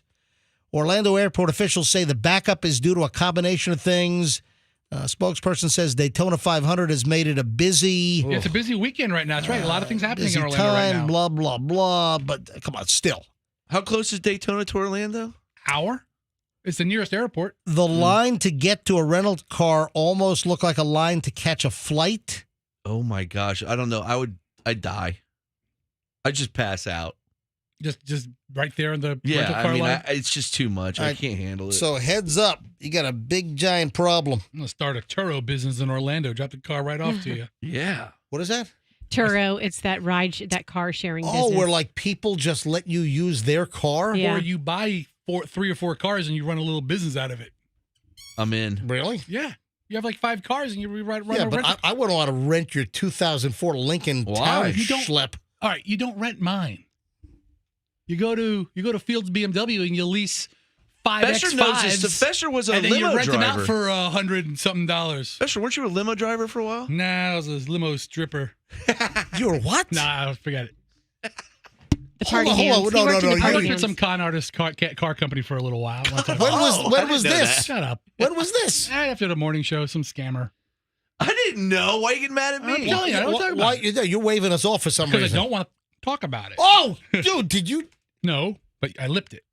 Oh man, He edited himself. It sounded like All right, move Yeah, on. I did He go obviously it for that. sounded doesn't. like he said it. It just hit me. I just Holy remember crap! that. Have we just found something that Fester doesn't want to talk No, about? you knew about. I told you about it at the time. A stripper? I worked with a scam artist who. I don't think it had to do with like real strippers No, like at Mons I Venus. think it did. I think it had to do with It him did, in a Rox. party van on one of those poles in the car. All right, Rox. That would be better because this sounds more legal and This nefarious. is a terrible story. Wow. What was that? What are you saying, Andrew? I'm saying never mind, the call dropped off. Oh, what was the call for? Woman was talking about a problem getting a rental from Pensacola to Alabama. Somebody had to take an Uber because there were just no rental cars available. Oof. Really? How much did that That's a charge. cost? Yeah. Now, I thought that the rental car companies had kind of built their fleets back up. You know what happened is during COVID, the rental car companies had just tens and tens of thousands of cars just sitting. And I remember like Hertz at Tampa International, I needed to do a one-way from Tampa back up to New York. And they said, take any car you want. Whatever. just whatever you want. Seriously. What'd you take? A Ford Expedition, a new one, like with 8 miles on it. Nice. And that was a nice vehicle. It's a big one. That Ford Expedition was nice. Yeah. All right, moving along. I got to get to the supermarket story here.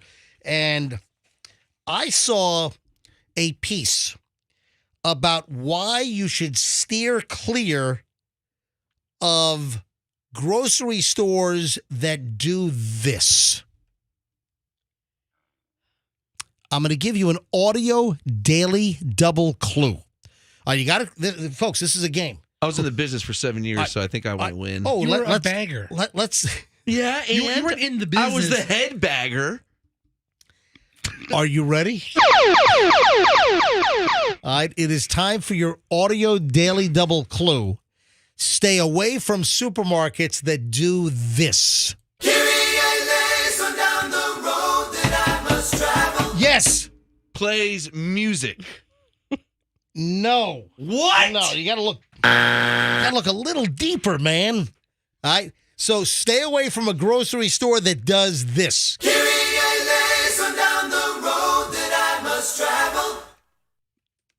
I don't even know what they're saying in the beginning. I don't either. I mean- Curious Olazos? I've heard that You've song. never heard the song Kyrie? Kyrie eleison? I have, but So it's like a biblical religious thing. Kyrie eleison. Yeah. Kyrie Olazon. So Yeah. This hint is dumb. Yeah, No, it's not dumb. Come on. Come on. The road that I've traveled. Kyrie Olazon. Think of the band name. Think of the name of the band. God, you guys. I don't know You the guys, song. You're not okay. good at hints anymore. play This the is best of you terrible. you guys don't Mr. know Mister? this. Mr. Mister? Yes, Mr. Okay, what would Mr. Mister have? Mister. Oh, I just figured it out. What? All right. So what is it wrong? Why did I give this? By Mr. Why did I give that as a clue to stay away from grocery stores that do this? That is such a stretch, but they're the ones that, stream out the misters over their fresh produce. Yes. It's That's a stretch. What? Oh my God. Mr. You went from Mr. to the little lightning sound effects and like it sprays water on the veggies. How'd you come up with that, Roxanne? Oh that my was God. impressive. Mr. As the words came out of my mouth, that's when it hit me. I was like, Yeah. Mr. God, that hit Mister. was Haven't you terrible. been to the grocery stores where you'll hear and then the mister starts spraying water all over the produce? I've been to a grocery store. Sometimes it plays "Singing in the Rain." You know who? Oh, I've Singing heard in that the as Rain. well. Yeah. Now, you know who used to do that? Cash and Carry and Sweet Bay, I think, used to do that. Look how that turned out. Yeah. Well, this is what the experts say. In the produce section of your local grocery store, those misters that catch you right as you reach for that perfect head of broccoli, ruining your new silk blouse. Yeah, I've been there. Yeah, I've ruined many a blouses. Is something you should avoid. Wet T-shirt contest on aisle 5 Oh, in produce. look at you, Roxanne. You got a couple grapes in there. Little Mr. grapes. You stop it. Well, just as the nipples. Oh, Like, Froggy, stop. Wow. I'm not talking about hers. I'm just. All right, I take it all back. 80% of U.S. grocers use misters? Wow, that's Publix never did when I was there. I Do don't. they? I don't know. No. I never see a mister at Publix, but experts are saying why you should avoid misters in produce sections because of bacteria. Did you just hiccup or you just give me what was that? Okay, I was like a gasp that Yeah. turned into like a gasp in, met a burp out, and it just kind of locked. But as you're talking about it, I'm typing in why they missed groceries, and one person points out a tasting table article that it adds weight to the produce. So you buy something by the pound and you're paying for an extra ounce of stuff. Oh man, Well, that's a ruse. yeah. Shake that water all over the floor, creating a slip and fall hazard, and then Then we call Kemp Rouge and Green. yeah, your slip and fall team. Oh my God. Absolutely. And how do they keep it off the ground? No, but guess what? The floor. You might have another quarter pound of water in that bib lettuce. Right? You shake it off. Yeah, how many vegetables and fruits absorb water like that? It sits on the leaf. It doesn't dry. Well, the reason why, let me tell you why. Well, this is a long way to get here, but the reason, but I've been thoroughly entertained actually. The downside of misting produce is a couple of things. It's bacterial. The spread of bacteria, if the misters aren't appropriately cleaned. The water distribution lines, the misters dispense water. They consist of hundreds of feet of plastic tubing running through the store. The company Total Water explains that as a dead leg system, during off hours, the water just sits in the tubing while bacteria has its own happy hour inside the tubes. Right, isn't that true for any water line, though? And you know those Yeah. jack turds that work at Albertsons aren't cleaning those things. Right? They're just like, "Ugh, leave it." So- Coupled with the it's- fact that these lines are rarely disinfected, you can contract serious lung infections. Jeez. Anyway, there's a whole story on avoiding produce that use misters to keep it all. But also, I saw something else that the misting could actually reduce the life of the produce, that it could reduce how long it stays fresh. So it's bad for the produce. It also sounds like it's bad for humans with these potential lung infections. So you shouldn't go over by when it's misting and like stick your face in it. Does that mean when you're visiting a very like dry climate like Scottsdale that you shouldn't walk through the misters either? Are I the wouldn't- misters the no. bad thing? No, I would not do anything with the Mister. You're supposed to walk away from these things. I'll shop at Camp Lejeune groceries. Oh man!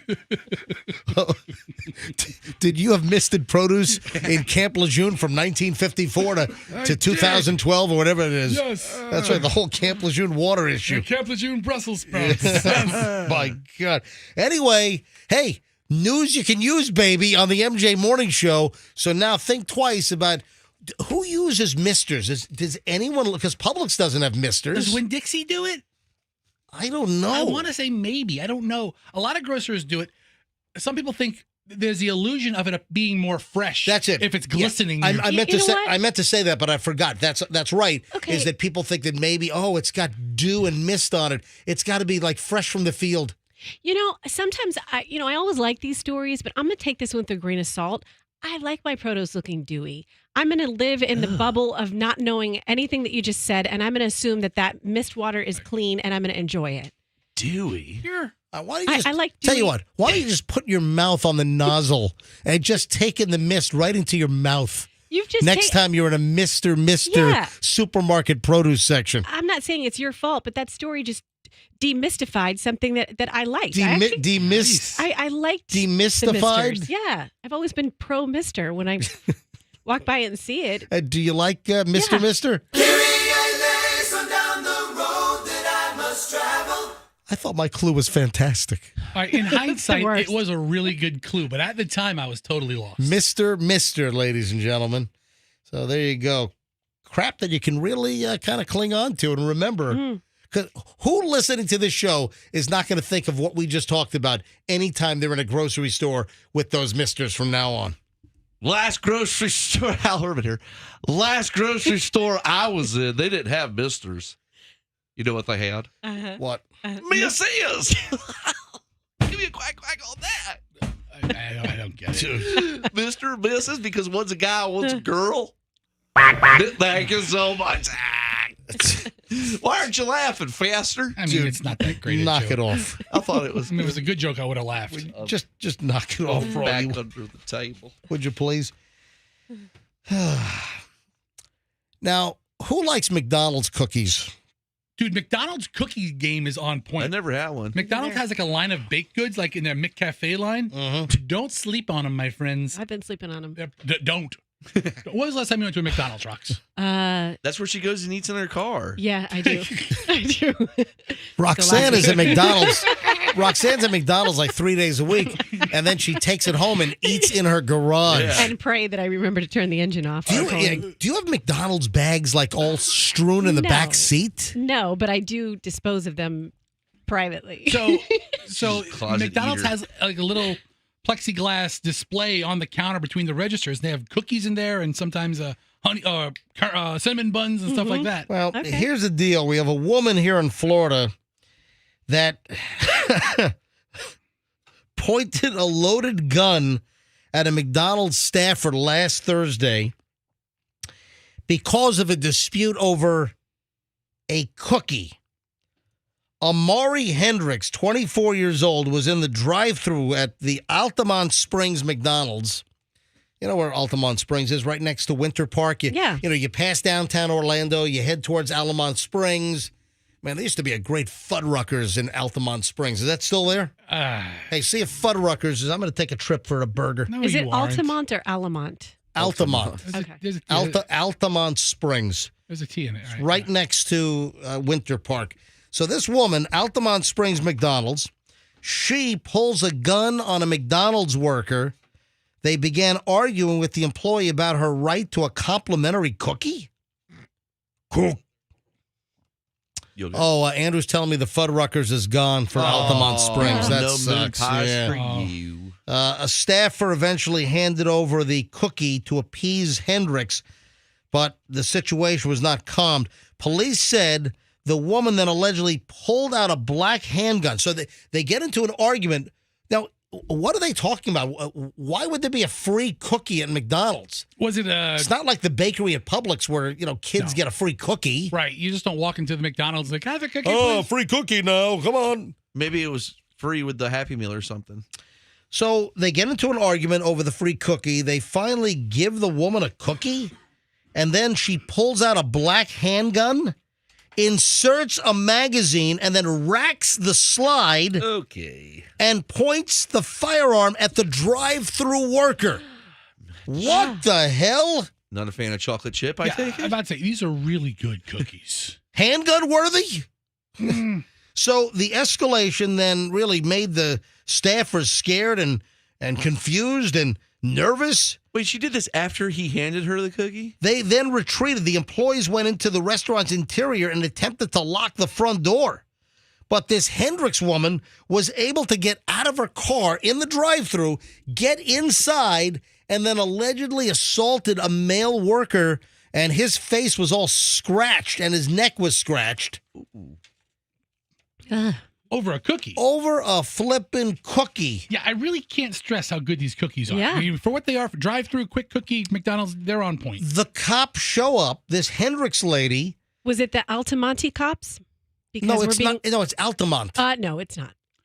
It's Altamonte. No, it's not. It's Altamont. I'm being corrected by someone It whose is- family lives there. And they say my family lives there, and they get frustrated, just like people here do for Bears. It's not Altamonte. It's listen. Is it? My cousins have been in Winter Park. My first cousin went to Altamont Springs High School or whatever the hell the name of the school is. Okay, they're saying it's Altamonte. This is one person. All right. I'd like to know the never real answer. heard it called Altamonte Springs. Call the governor's office. Then the cops show up. So the Altamont Springs cops show up. With their Mounties? She refused to comply with the officers. They finally took her into custody. And because of this cookie clash, charges have been filed against Hendricks, including aggravated assault with a deadly weapon, battery, resisting arrest. She's going to go to state prison for a while, I'm telling you, over a cookie. But I still want to know, why would she have expectation of a free cookie at the McDonald's drive-thru? So, speaking of texts, a couple people have already sent me a message that McDonald's has a promotion that if you mention a special deal, that you get a free cookie. I'm on their app. I don't see it. But because I have the McDonald's app, which I have like 1 billion points. Yes, Andrew. Yes, Andrew, you raised your hand. Now you're muted. Altamonte. What? Altamonte. No. Wait, hold on. Where are you getting that from? Andrew, please speak. That is from howtopronounce.com. No, it's not. Oh, what do they know? I have never heard Altamonte. I'm getting 50-50 on the text. I'm telling you, it's Altamont Springs. I've never heard Altamonte. I have an aunt in Kansas who calls Colorado. So, I mean, maybe she hangs out with the Altamontes. Yeah, I'm going to go get some Del Monte and Altamonte. So what is this promotion? I want to know about the free cookie at McDonald's. Free cookie. I don't know. McDonald's. Can somebody from McDonald's give us a call? Well, maybe we should just call a McDonald's. Come up, get the McDonald's right down the street here. Hurry up, let's just dial them up and ask them, hey, tell us about this free cookie. I got to know about this. All right, hold on. I mean, if a woman pulling a gun and risking her freedom, she's going to end up in prison for 5 years in this state. All right, Fester, McDonald's St. Pete. Let's bring up the one right down the street here. All right. On 4th Street. There we go. That's our location right here. Yeah, click on that. Just click on it. I'll take it from here. There you go. All right. So, I mean, I'd freak out over a fillet of fish, but a cookie? All right. So you know the filet of fish secret?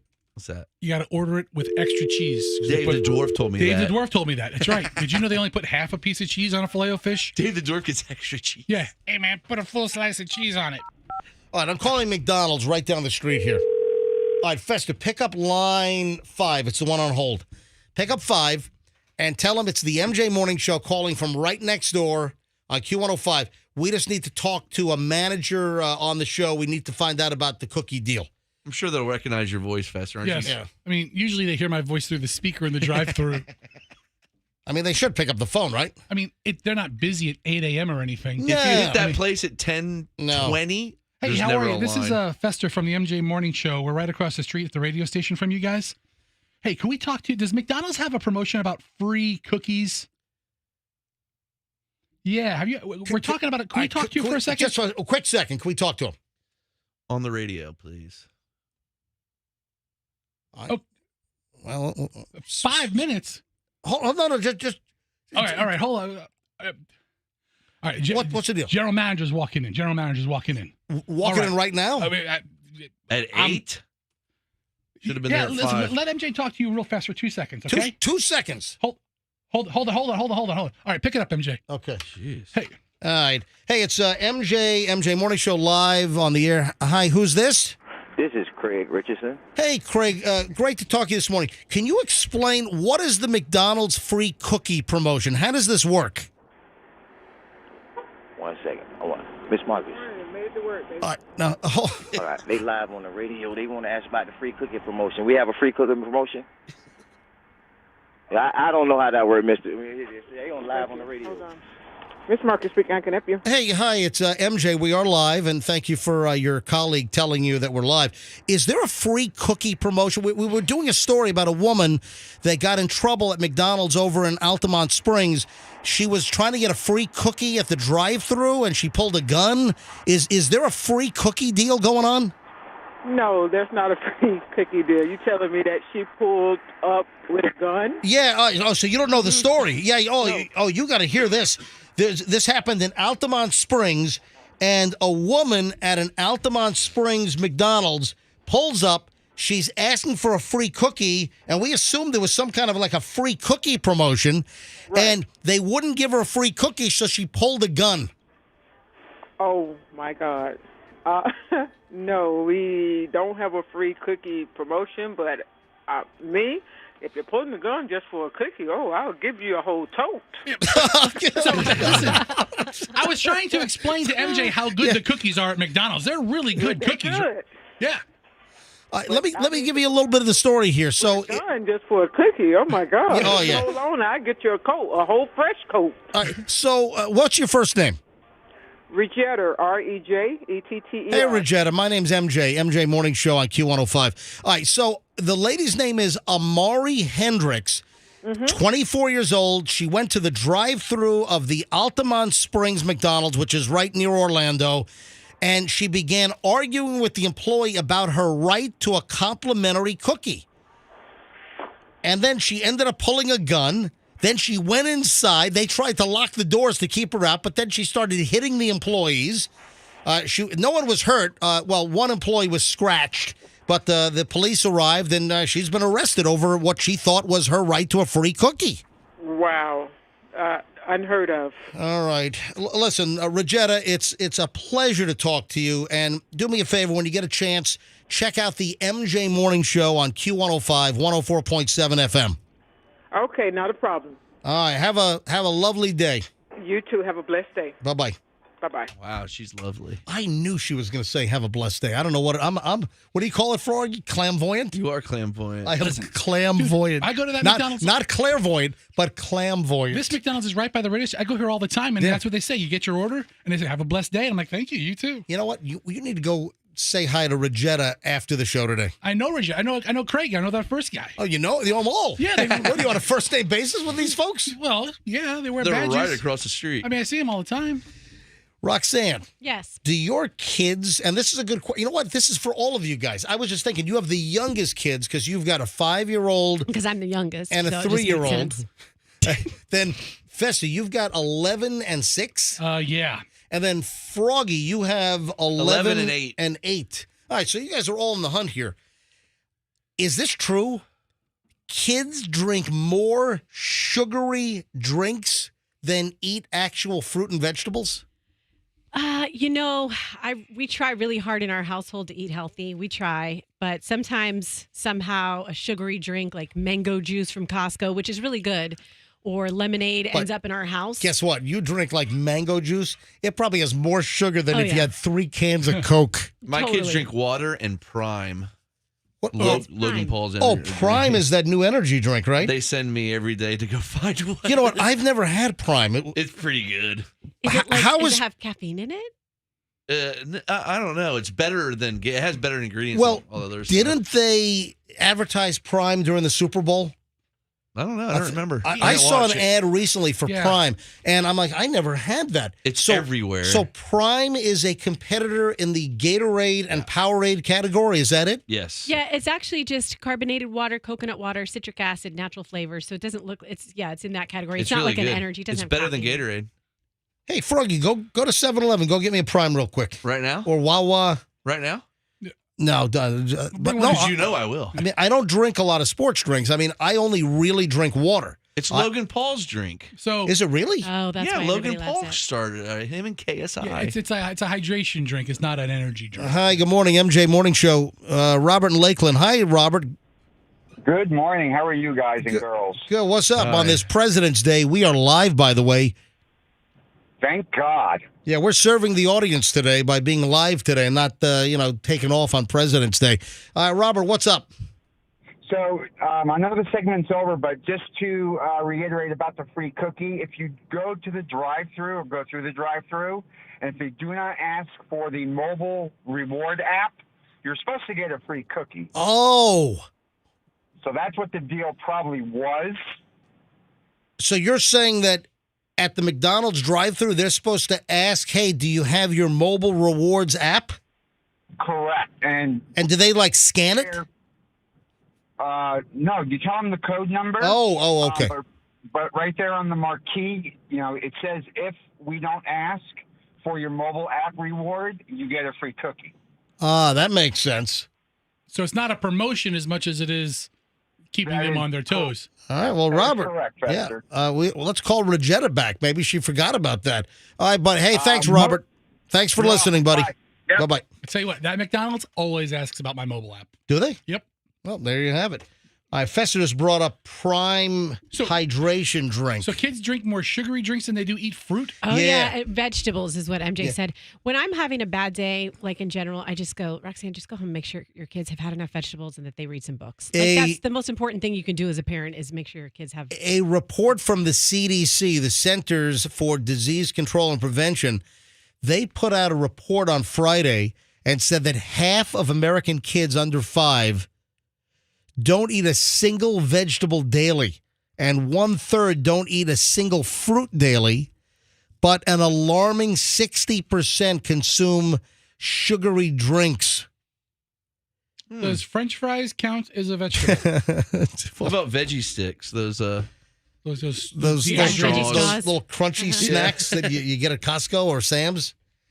Jeez. My kids don't like soda. Parents of more than 18,000 kids were asked to complete a questionnaire, and the new survey, which was completed in 2021, showed that in 20 states, more than half of children didn't consume a single vegetable on a daily basis. Vegetables are Yeah, fruit roll-ups or That's fruit. It's with in the fruit name. by the foot or whatever that Yeah, it's in is. the name. Fruit's there. What about fruit on the bottom yogurt? I don't know if that counts. That's kind of like jelly. That's like a sugar fest, man. Yeah, it's the best though. You're gonna eat yogurt. No, my daughter tried. She's good for an apple and a banana a day. She puts one in her lunch and she eats an apple in the afternoon. Mm-hmm. That's good. My son doesn't. He's a tank. He eats anything. Festa, you know what I just realized? What? When you just spoke, you sounded like Larry Hall, the serial killer in Blackbird, a little bit. That's what I'm going for now. Well, people bury the dead with all sorts of things they can't use. Yeah, you sort of do have that voice. You're sounding a little lighter in your loafers over there. Okay, I don't know if light in my loafers is the right analogy. No, it is. But I know what you mean. No, you are. You sound a little bit like Larry from Blackbird. For a very large guy, I do have an unnaturally high voice. But Man, I don't notice it except when I listen to you when I'm not here. Well, let me tell you, Rox. Then I notice it. I still don't know if it would qualify as light in my loafers. Dude, I'm telling you, you're sounding like Larry from Blackbird. You know, they bury dead people all the time with crap they don't need. Like a gold statue of a cat.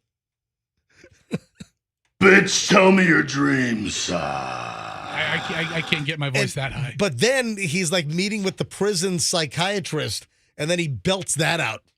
Yeah, what's up with that? Totally out of character. All right, I got to try this Prime. Now, what is the caloric content? Because I don't want a heavy calorie. Oh, here's the label. Doesn't have many at all. All right, 25. Yeah. Hang on a minute. 25 calories, and is it the whole bottle? I need to see the serving. You got to move it up. Move it up. All right, stop. Videos. Okay. All right, so a whole container of Prime only has 25 calories. That's pretty good. Yes. It's not bad at all. They really did it right. Yeah. Wow. It tastes pretty good. I'll bring you one tomorrow. Thanks, Froggy. What a creep. Why do we still have Super Bowl stories coming out? Super Bowl's been over for over a week now. What kind of stories? I already forgot who won. The Eagles won. Oh, okay. No, the other team won. The other team won. Kansas City Chiefs won, but I will also forget that by mid next month. I mean, whatever. I always forget. I will never remember who won the last Super Bowl and who won the last World Series. I couldn't even tell you who won the World Series. Who did win the World Series? I think it was the Oakland A's. It might have been. No, I don't know. I have no idea. I think it was the Expos. Astros won. Did the Astros finally win? Yeah, because I remember him making ass jokes. Now, the Super Bowl story is a news story's come out about an 11-year-old kid from Staten Island that was hospitalized. So the family and the 11-year-old kid, they go to a friend's house to watch the Super Bowl. What do you think this kid ingested at the friend's house that put the kid into the hospital? Some crazy jalapeno dip or something? Nope. Probably some sort of THC. I got it. Yep, I got it. Avocados from Mexico in the guacamole, but it was actually cocaine from drug smugglers. Cocaine guacamole. Yes. Avocados from Mexico. Good guess. That's Good a guess. party. Good answer. Avocados from Mexico. I mean, I'm not crazy about cocaine or guacamole, but I When try you mix them together, I try it. that's something. Froggy, you said THC. Some sort of gummy or something like that. Exactly. The 11-year-old Staten Island kid with his family at a friend's house for a Super Bowl party. And the story, I just saw this over the weekend. It's a new story. That he went through a drawer in the house and found gummies, ate the gummies, turned out that they were THC-infused gummies. Veronica Gill noticed that her son Ryan was acting very strange. Dude, I mean, think about it. I mean, you find a bag of gummies, you think they're a bunch of Haribos. Howdy, Bo. You'd eat the whole pack. If you get them from the dispensary, they don't look like that. The kid doesn't know. They just sees gummies. Kids and adults love them so. Haribo, whatever the thing I is. gotta say, when I was a kid, I was so nosy, and I would go through my mom's stuff. If I was a kid and I found gummies, and I loved to eat, I would eat the whole bag. What's the most I can't say. bizarre thing I'm you not found gonna in your say. mom's drawer? I'm an adult now. I don't want my kids doing the same to me. Hold on a minute. Did you find some creepy stuff or some No. weird stuff in your mom's drawers? No, let's just say that I would go through all of her books, all of her, Did you learn some things about your mommy? I learned a lot. What? Wait a minute. What Did you is- find a... What is the most personal thing you found while going through your mom's drawers as a kid? I just remember going through her books mostly and finding like different books about sex or different books Whoa. about, that's what I Talking is about most Kama memorable. Stuff like that. Yeah. Your parents are All right. freaks. Anyway, back to the. How-to manuals. Really? Oh. You found sex manuals in your mother's drawer? Just stuff that helps with all that, just light reading. Light reading. Let's call your mom up. No, she Yeah. would never, she You know would what? never do that. Roxanne confessions of the things. Does your mom know all the things that you found in her drawers, or Well, have you kept the secret all these years? I mean, she knows some of it, probably not everything. Oh, we need to go full confession. Full confession, You find Mom. a wall mount sex toy with a suction cup. Froggy, stop. No. What is no. wrong with you? My point I'm is, just kids asking. are nosy. Some kids. Those only work on Like glass. you. Yes. Like you. Yes, I was a nosiest. Anyway, so this woman says that her son was sitting on the couch with me. He started zoning out. At first, I thought he was pretending because he opened his eyes wide and laughed. Then he would zone out for a minute again, open his eyes, then laugh. She became concerned, and then suddenly his laughter turned into cries for help. Then his body starts shaking. Oh, poor kid. He starts saying, "Mom, I feel really weird. I feel weird." He was hearing voices. Then he starts shaking. The mom says, "I thought he was having a seizure." Aw. Mom panicked and rushed Ryan, the 11-year-old, to an urgent care center. His heart was like, boom, boom, boom, boom, boom, boom, boom. His heart was racing. Doctors then called an ambulance. So they went to the emergency care center, and the doctor said, "Holy crap." So they called 911. So the FDNY shows up, the whole fire truck and the paramedics show up, and they take him to the ER at Richmond University Medical Center on Staten Island. They start running all kinds of tests. The kid got a CT scan. And Mom was like, "Oh, my God, I hope he doesn't have a brain tumor." They do a urine test. And guess what? The urine test found that he had just a schnitload of THC in his system. Right? Went through a whole bag of THC-infused gummies at their friend's house during the Super Bowl party because he went into a drawer, found gummies, and an 11-year-old kid finds gummies. What is he going to do with the gummies? Eat them all. Ate the whole freaking bag. Man. Oh my gosh, Wow. that's terrifying. Then the mother says, when my friend went back to check the drawer after we told her what happened, she realized that the candy had THC in it. It's not candy. It's edible gummies. Yeah. Kid thought it was candy. They look like gummy bears. They look like normal gummy bears, but they're infused with THC. Oh, the kid was stoned off his butt, Poor kid. is what happened here. Did he sound like that clip from that show? Show me your name, bitch. Just turns into a complete. No, it was Tell Me Your Dreams. Tell me your dreams. Yeah. Did you see the video of the girl licking the hot dog from a street vendor out in California? What? What? Oh, my God. This is awful. Did you try to out-what me?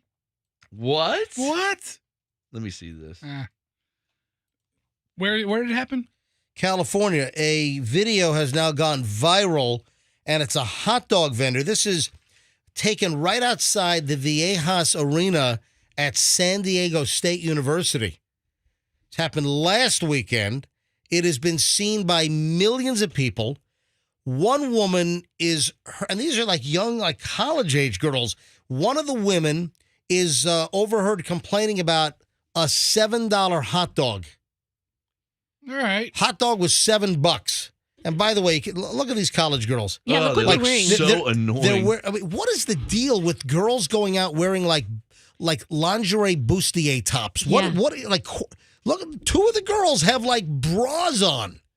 It's college, man. It's college. It's nighttime. They're outside of the arena, the stadium at the San Diego State, and these college-age girls. Oh, hot dog. First of all, total midriff, belly button showing, and they're wearing bras, essentially. And they're standing in front of a street food vendor. Oh, my God. The one girl in the red is wearing, like, lingerie. Yeah, that's exactly what it looks like. What the heck? That's a good look. That's for their kids. No. That's college creepy, students. Festy. They're kids. You're a creeper. This is like my daughter's age. Really? Younger than Chloe. Dude, your kid's bouncing around Scotland in lingerie. She's going to get herself some attention.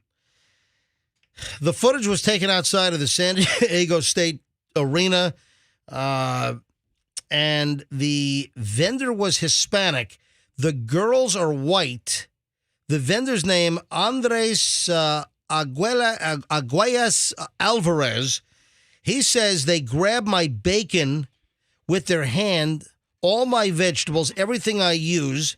Ugh. People realized all the dirty things they were doing, and it disgusted them, and they no longer wanted to buy more. They just walked up and started picking at his stuff? One girl takes like a hot dog off the grill and licks it. Here, listen to the audio from this. Can you move it? Please. She's not doing anything, to be honest. We're not doing anything. We're not even in your business. Can you move? What do you mean? Another hot dog. Should we move? No, sir. No, we should not. We want another hot dog. Oh my God. What are you doing? Look.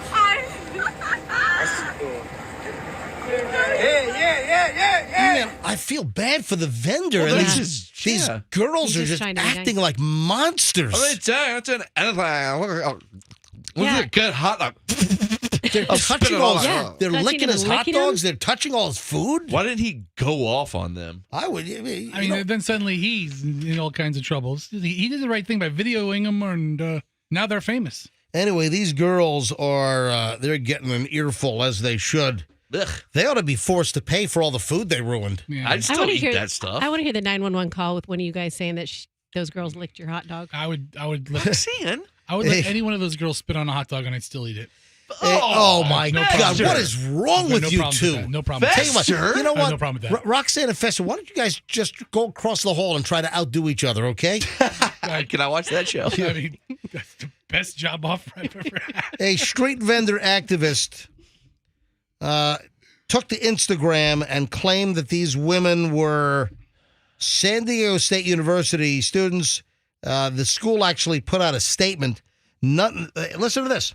None of the individuals in the video are confirmed to be SDSU students.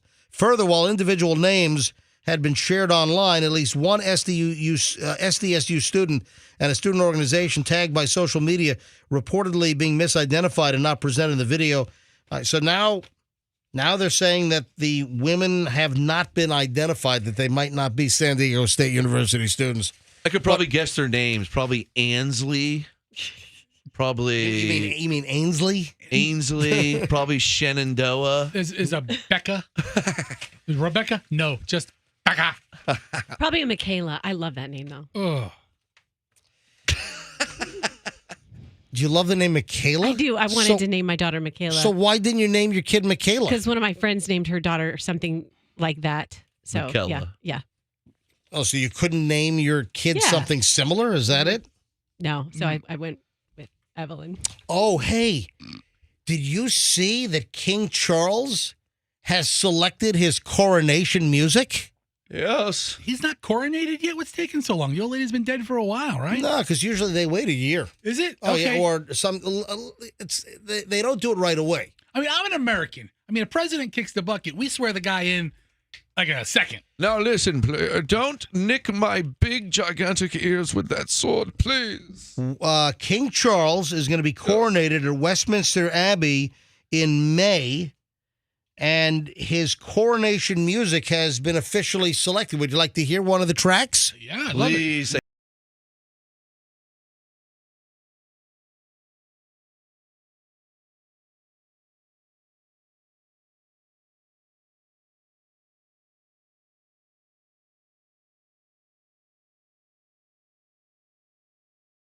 All grinding. Who was? Just had a little, almost a reversal. That's great. Who was the one at the wedding that had a nice butt? That was Pippa. Pippa. Remember that? Pippa. Kate's sister, Pippa. What's up with her these days? Hey, what is that like classical piece that's always associated like with royalty music? It's like that. That one? Yeah, it's like that fanfare royal Yeah. music. Hey, do we have that in the computer system? Type in royal music, Andrew. See if anything comes. Oh, royal fanfare. Fester might have found something on YouTube. All right, hold on. Let me get to YouTube. Yeah. You know what I'm talking about? Gotta find it. Yeah. I can hear it in my head. Yeah, I can hear it as well. Yeah, they did it on, used it on King Ralph. Yeah, play it. Do you have it? Am I don't think that's it. Let it kick in. It's like a 10-minute clip. This is from. No, I don't think that's it. Yeah, right there. Like, That's it right there. I got a bunch of British music here.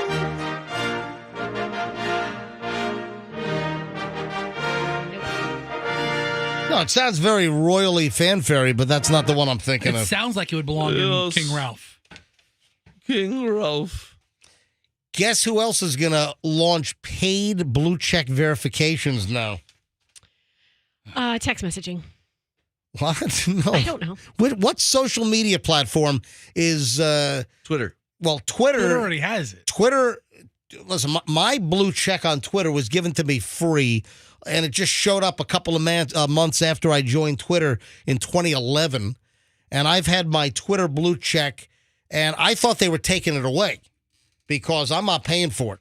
So I don't know if they're just like slow to the draw or if they're really going to take it away. I'm waiting for my blue check from Twitter to be stolen from me because now they want to charge you like, what, $11.99 a month or whatever the hell it is for Twitter Verify. And listen, it blows because you kind of relied on Twitter to say, yeah, this is an individual that's representing that they're somebody that people know, and we're verifying that it's legit. And now anyone can get a blue check mark from Twitter if you pay them $11 a month or whatever the hell it is for their Twitter blue. But the latest now, the breaking news, ladies and gentlemen. I've been trying to get my Instagram account verified. Oh. Yeah. And listen, I'm a radio broadcaster. Yes. People come to us for information every day. When people really need to rely on us, like during hurricane season, if there's an issue, I think that I'm worthy of a blue check mark on Instagram, and they always reject me. Whenever I apply, I'm like, I don't meet the, okay, fine. I don't meet the threshold, or I don't meet the qualifications to be qualified or verified on Instagram. However, look at this.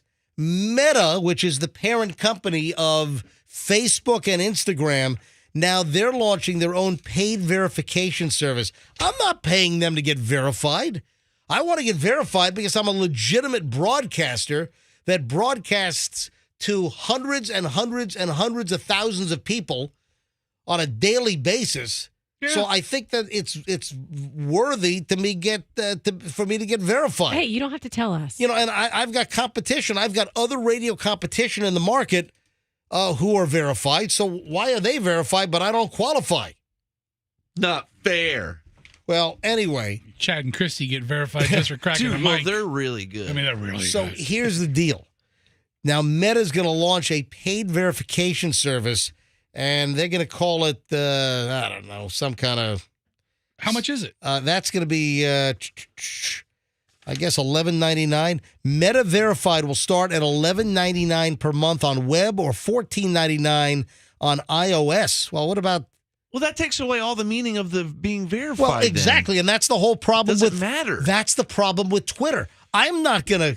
I'll be verified if they decide to legitimately verify a longtime broadcaster, but I'm not paying them. I'm telling you right now, I will not pay Instagram to get verified, and I'm not going to pay Twitter. If Twitter wants to take my verification away, then take it away. But I'm not paying any money to get verified. They'll show you, mister.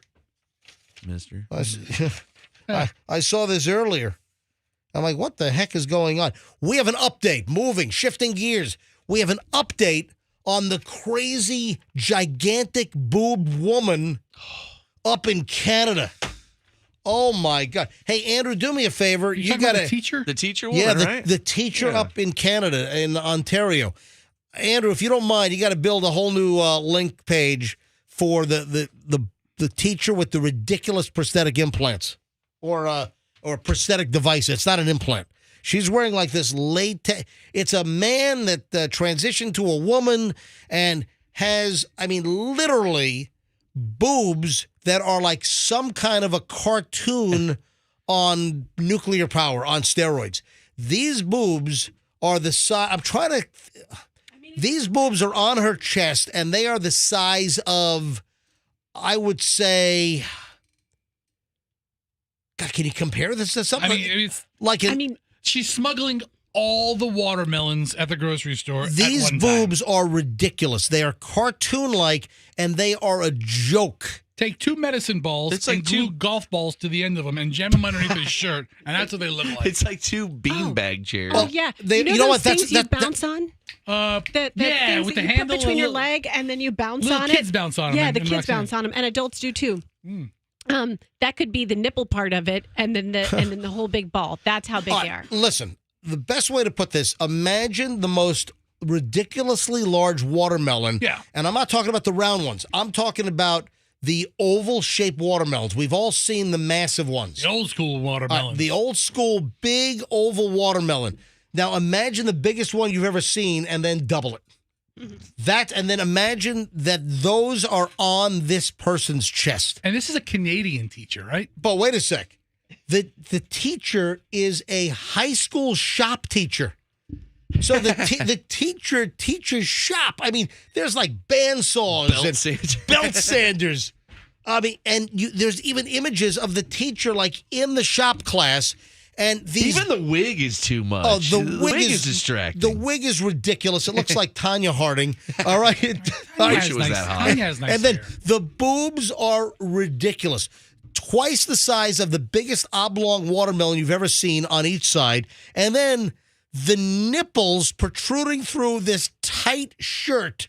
The nipples are the size of tennis balls that are sticking out. It is such a distraction. And remember, the students, they were yelled at and they were going to get in trouble if photographs, right? If they took pictures of this. Yeah. Good luck. Well, guess what? Here are the updates. Update number 1. The teacher with size Z breasts, Kayla Lemieux, now claims they are real. Are you freaking kidding me? Okay. So that's the argument. The Canadian high school teacher who goes to work wearing size Z prosthetic breasts incredibly claimed they're not fake and denied being the person photographed leaving home without them.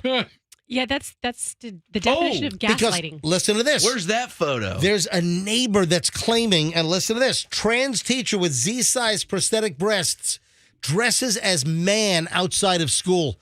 The neighbor has caught her, him, they, that, whatever the deal is, without these giant boobs. So you want to talk about something completely out of line? The teacher only dresses in this total ostentatious, ridiculous, cartoonish distraction when they go to school to teach high school kids? Sounds like a sexual thing to me. Oh, my God. Sort of creepy. So the Canadian teacher claims the breasts are real. Listen to this. Did an interview with the New York Post and said, I'm not wearing prosthetic breasts. These are real. Andrew, oh, my God. Fesh had a video of her working a belt sander. Yes. Yes, it's a shop teacher. She's in shop Look class. how close that is to her boob. I know. I mean, that's a circular saw. She has to stand That's way absurd. back. Those aren't real. There's no way. No Of surgeon would cour- do Dude, that. of course they're not real. We know they're not real. It's a latex prosthetic device. We even found the suspected one on eBay. Remember Yeah. that? I mean, For like $900. Am I wrong to say she has nice legs? No, she doesn't have nice Look legs. at- yes, he does. Look at his tone. It's Andrew, really. did you it's get nice. the images? Did you get the links back up at mjmorningshow.com so our listeners can see this? Is it back up? All right, show me the Dude, photo of them walking you're like. over. Okay. All right. So we'll have this posted in just a short amount of time. We will have the pictures posted and we'll put multiple links up. Andrew, if you can put a whole bunch of, like the one of the pink shirt walking outside On crutches. is just ridiculous. Yeah, and then Where's the one without them? Then- We're dressed as a man. Then the pictures inside the shop class operating the woodworking equipment with these boobs that are the size of a sixth grader. Oh, whoa. I mean, it's unbelievable. There's so many pictures of her. And then students were taking pictures of her in the classroom, and the students were getting in trouble for taking the pictures. Could you imagine you show up first day and Why would the students be in trouble when the teacher is showing up like this, disrupting the whole damn thing with cartoonish boobs? those are just. I would be the first person to sign up for this. It looks like they even have areola if you look right there. Yeah, it looks like there's areola. I would think that, and is that an outfit that was worn to school? That's a special. That's from a tent maker. Right, but I mean, like that pink shirt that we just saw. Yeah, she was walking. That was worn in class. She right? was walking outside of the school wearing that tight pink shirt. I don't think it's right for a teacher of any breast size to have what is wrong? areola and nipple both of But visible again, through they're clothing. comic. They're cartoonish. The areola is the size of like a saucer, and the nipple's the size of a tennis ball, and it's all poking through this ridiculously tight shirt because she's wearing a prosthetic device where the boobs protrude 3 feet from her chest, his chest, whatever. And it's only like during school. But what is wrong with this picture that the students got in trouble for taking pictures while she's able or he's able to go to school dressed like this? They do it for attention, I mean, right? you got to be kidding me. I think she looks great. Anyway, in the latest interview, this Kayla Lemieux claims that they're real. I'm all about people who want to do that, but it looks like they're making a mockery of it. Yeah. This person. The teacher says, quote, "My condition is classified as gigantomastia, which can also be referred to as macromastia or breast hypertrophy." But it's a trans, though. It's rare. There's no doubt about it. She's wearing a fake strap-on prosthetic device. I mean, somebody just tell her, we're not going to put up with this crap anymore. We're not playing along with your game anymore. Just be like the girl who sings with Sam Smith. She's hot. And then the school is like, chastising the students. And then we have a neighbor that says that outside of school, just there were no prosthetics and dresses like a man. Just did. It sounds like he does it to cause up controversy. Cause a stir. Yeah. That is insane. And then the school where he, she, they, them teaches, they claim that they're getting bomb threats. Great. 2 bombs. Yeah. It's Oakville Trafalgar High School in Ontario has received multiple bomb threats and warnings of gun violence since late last year. All right, that 2 bombs joke is really funny for us. They do look like, what were the names of the old atom bombs? Oh, little boy and fat man. They look like little boy and fat man. You know, it's a shame. There are probably some kids at that school who are just all-stars and whatever it is, whether it's sports or academically, and those kids get no attention. Everybody knows about this school because of this. Yeah. I'm all for it. Good for the teacher. What do you mean you're all for it? No, listen. Identify as She's making a joke of it. Listen, I'm all for making jokes of things. Gigantomastia. Good for Ms. whatever her name is. Fat man and little boy, right? Yeah. Was that the name of the 2 bombs? I think so. Fat man and little boy. Little boy was detonated over Hiroshima, if I'm not mistaken, and I think Fat man was detonated over Nagasaki. Well, these 2 are being dropped over Canada. She should have them tattooed, each one. Since they're real. Just ridiculous beyond belief. I'm just, this story nauseates me, and especially since it sounds like the teacher is only targeting the students and the school with the gigantic boobs. Interesting.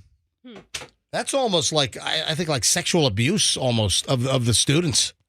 How can they concentrate on anything besides those gigantic things? All right, now this birdhouse is a little lopsided. Ma'am, so are your ridiculous boobs. Fester, you got to stop sounding like Larry from Blackbird.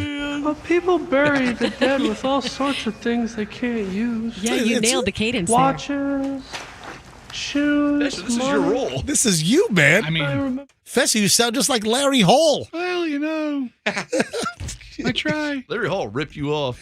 Oh, man. All right, 8:43 at the MJ Morning Show. I've got a celebrity pile. We got a Richard Gere hospital update. All right, hang on. Hang on. Don't do it. We have a Richard Gere hospital update. I won't do it. I cannot believe what Chris Brown actually said. Just get out, would you please? And then I got a late pile of morons in the news. We just good stuff today. And we have been live all day on this President's Day 2023 here on the MJ Morning Show.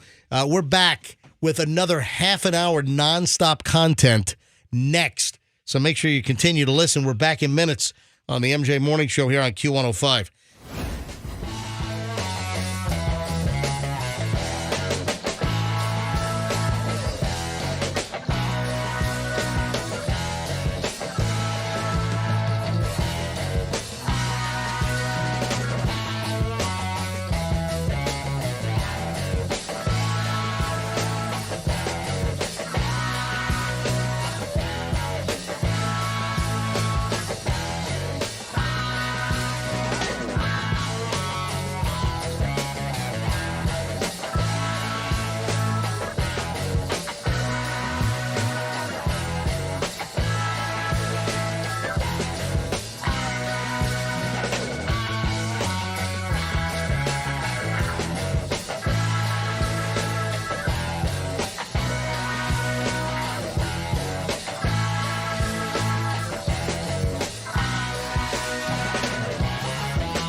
MJ Morning Show, live on President's Day. That was big sounding. How about that? Yeah, we're live. We're not taking the day off. We're not a bunch of slackers over here. Hey, Roxanne, I know you want to talk about the book issue with a famous author, and they're screwing with the guy's works. They're changing words because everyone's all sensitive. They're changing like passages, and they're taking words out of. These are famous books.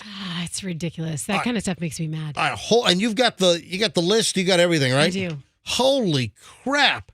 I mean, we're talking about well-known author, well-known books. And now with all the political correctness and all the woke crap going on, they're changing words in this guy's classic literary works. Hold on, we'll get to that in just a second. It is the MJ Morning Show on Q105, 8:55 here on a Monday. And yes, we are live. Couple of things on the celebrity front. And when I say Richard Gere has been hospitalized, what comes to mind? The guys aren't in here to answer that question. But I know there's a sound effect for it. No, not that one. No. Oh, that was the ambulance taking him. Nope. You mean this one right here? That's the one. All right, hold on. I just walked in That's and a I heard lie, that sound effect. You're talking about Richard Gere. Yeah, it's a lie. Stop. All right. Richard Gere never had a gerbil issue, okay? That's just a fake story. And I remember I was working in Los Angeles. This is like 1990. This is a long time ago. I was just a young radio dude. And I was in L.A., 1990, and we had like people call up swearing that they were nurses at the hospital when Richard Gere came in and he had to have a gerbil removed. People swore by this. It is not a real story. It's a fake story. However, whenever you see a story that Richard Gere has been hospitalized, your mind always wanders there. And it's not one of those word association games. It's just not true. Thanks to the internet, I typed in Richard Gere gerbil story, and apparently, like 15 years ago, TMZ did a deep dive. Sylvester Stallone started the story. How did the gerbil story get started? On TMZ, it says Sylvester Stallone thinks that Richard Gere is still mad at him for starting the whole gerbil. Say that again? Sylvester Stallone thinks that Richard Gere is still mad at him for starting the whole gerbil story. Hold on. Sylvester Stallone? This is according to a 2006 article on TMZ. Started Richard Gere gerbil story? I mean, I kind of trust TMZ's reporting to an extent. Stallone tells Russian Malloy that Richard Gere continues to harbor a grudge, if not a rodent, because Richard Gere believes it was Sly who started the ridiculous urban legend about Richard Gere and the gerbil. So, wow, Sly. That's crazy. Going back to the 1970s when they were on the set of the same movie? He's serious? Anyway, Richard Gere was hospitalized. Nothing to do with a gerbil. Richard Gere was hospitalized with pneumonia while on vacation. Now, I typically would not do this story other than the gerbil component. I mean, listen, we wish Richard Gere a speedy recovery. But Richard Gere never had a gerbil issue, all right? You missed the whole story, Froggy. There was no, butt extension to the habit trail. Okay. So what's he in the hospital for? Tell me. What? What's he in the hospital for? Pneumonia. Is it a rodent No, issue? it's pneumonia. Yeah. Pneumonia, huh? The moan part's right. We you named the gerbil already? We hope that Richard Gere recovers from pneumonia. I want to smack Chris Brown around. Let me tell you why. Do you know that Chris Brown has just complained that people still hate him for assaulting Rihanna? I still hate him. That's the first thing when I heard Rihanna was going to perform at the Super Bowl halftime show. The first thing you think of is Chris Brown rearranging her face in. Was that out in L.A. in some kind of an exotic, Ferrari, like a Lamborghini or Ferrari? Yeah. Smashed her face against the glass, busted her up. And I think it was even like a rental Ferrari or a rental Lamborghini, whatever the hell it was. When I think of Chris Brown, the first thing I think of is that he's a violent man who beats women. He's already back. People forgive him already. He's back. No, Rihanna's forgiven him, I think. Well, that's ridiculous. Listen to this. Chris Brown wants people to kiss his bleeping bleep if they still hate him for his mistake of assaulting then-girlfriend Rihanna back in 2009. He says, I'm bleeping 33. I'm sick and bleeping tired of y'all running wit. He's This only narrative. 33? Jeez. Yeah, he went on a rant on Friday. Oh, boy. Yeah, he was 19 when it happened. I'm sorry, but you can't forget that kind of thing. She was really hurt. I mean, her face. Remember the pictures of her face? Yes, that's what I'm saying. I can't get the pictures of Rihanna's face out of my head. And I'm sorry, that's not forgivable. I will not look at Chris Brown any other way after what he did to Rihanna's face back in 2009. Yeah, I mean, it's hard to think of him any other way, but he is a really, really good dancer. Roxanne! What? And what are you going to say? He's a good puncher, too? He is a good puncher. I mean, listen, he's a talented singer, an artist, a musician, and he got into And he's a woman beater. Yeah, He's a woman batterer. Yeah, we don't allow Chris Brown in our house. I mean, hey, if it makes you feel any better, Chris, I think higher of you than I do R. Kelly. You know who else is hospitalized? Tom Sizemore. He's not in good shape. There are reports that Tom Sizemore, the actor, remember he was in Black Hawk Down? He was in Saving Private Ryan. Okay, one of those. Yeah, okay. Listen, he's done a lot of things. And numerous porns. Tom Sizemore apparently might not make it. He's in critical condition. He had a brain aneurysm. Wow. He's had a drug issue for a long time, though, Yeah, right? he's had a number of issues. Wasn't he also accused of various things along the way, Tom Sizemore? I remember he was on the show back in the day, and he was like known as like a really good actor. Now he's known as like a drug addict, porn guy. What do you mean porn? Well, he's done numerous sexual Are you videos serious? with women while they're on meth or crack or Are something. you serious? I don't know if he was like Dude, in the industry as much as he was just videotaping people. Are you watching these things? I've seen the videos, yeah. What are you doing? Well, back in the day when it was a story. All right, whatever. Why don't you get off my jock, bro? Anyway, Tom Sizemore in critical condition, and some of the rumors are that he might not make it. Tom Sizemore porn. I got to Yes. go back to the Richard Gere story real quick. He has the name for it. So Okay. So Doug has been, I didn't see, my phone was on silent because I'm doing the show. And Doug was like texting me, remind MJ, he called Julia Roberts in the hospital. And he said, you should call, because you called Julia Roberts in the hospital and pretended to be Richard Gere. And he said, you should call. It's like 20 years Richard." ago. Yeah. One of Doug's only or favorite memory of the MJ Morning Show when we first met, he said that he remembered MJ calling Julia Roberts and getting through, and then she asked the code name or something. Yeah, and they asked you for the code name. You were pretending to be Richard Gere. Right. And they said, what's the code name? And I think you said Bambi or I something. thought I like- said gerbil. And Doug. And it got you through. Whatever the code name was, whatever the password was, you said it. That was the name of the gerbil. I don't remember that, but I remember we did call years ago. We called Julia Roberts. And you talked to her. Yeah. She hung up pretty quickly. Oh, she but did. When she realized that it wasn't Richard Gere calling. Oh, look, there's a bunch of videos of Tom Sizemore's sex tape. Those are the days. I'm going to tell you right now that legitimately, with the stuff that we did years ago, I would have racked up like $19 million in FCC fines today. Yeah. Oh, yeah. Easily. But a lot of the crap that Instagram we followers. used to do. What was that? But a lot of IG followers. Oh, yeah. Putting So- Jerry Seinfeld on the air every morning. You know, speaking of being in the hospital, Yep. this might be the last President's Day for Jimmy Carter. I can't believe he's still alive. Yeah, 98 years old. You know, Jimmy Carter is he's in hospice now at home. Right. So they've moved him out of a facility. It's going to be And, days. Yeah, Jimmy Carter's going to, I'm sure, pass. So we are going to have, just a heads up, we are going to have a presidential funeral probably fairly shortly. So doesn't he want to go on President's Day? Has the president ever died on President's Day? I don't know. I don't think it's been. If I was a president, I'm 98, I'm saying pull the plug on the day. On President's Day. Yeah, on my day. Nobody wants to die on President's Tuesday. President's Day Monday. I want to be the president to eat it on President's Day.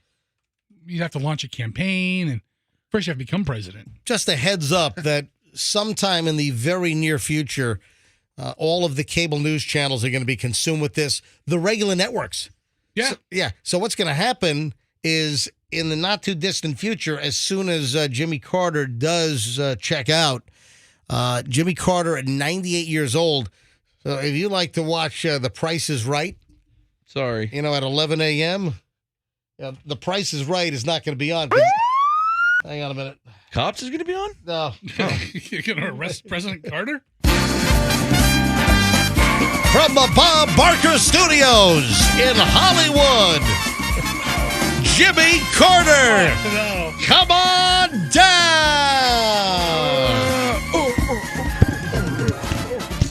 Come on, Froggy, come on. I fell down the Price is Right steps. I'm just going to point out that Jimmy Carter, take the politics out of it, whether you like Jimmy Carter or dislike Jimmy Carter from a political standpoint.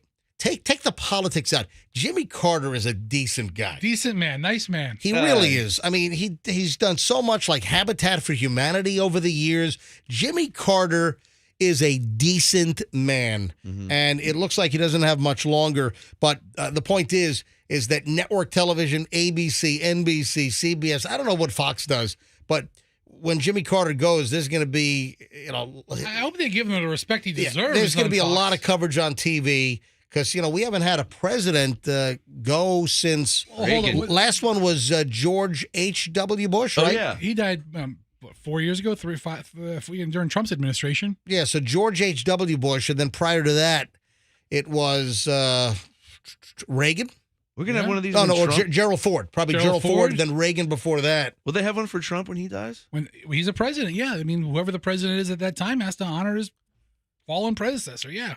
Interesting. I mean, politics aside, if president dies, you honor the man. And then Carter, the absolute oldest president ever, as far as how long they live. How long? Yeah, he's 98 years old now. Yeah, I saw a list of greatest presidents ever, and of course Lincoln and Washington, and all that. But they named Carter as the greatest post-presidency president for all the charitable work and endeavors he did. He did much. He did much more as a citizen after leaving the presidency than he did as president of the United States. All I remember when he was president of the United States is my dad saying how high the interest rates were back then. They were. 18%. I think 18, 20%. I remember my parents saying that because they wanted to take out business loans for their business, and they couldn't get business loans because the interest rates were so stinking high.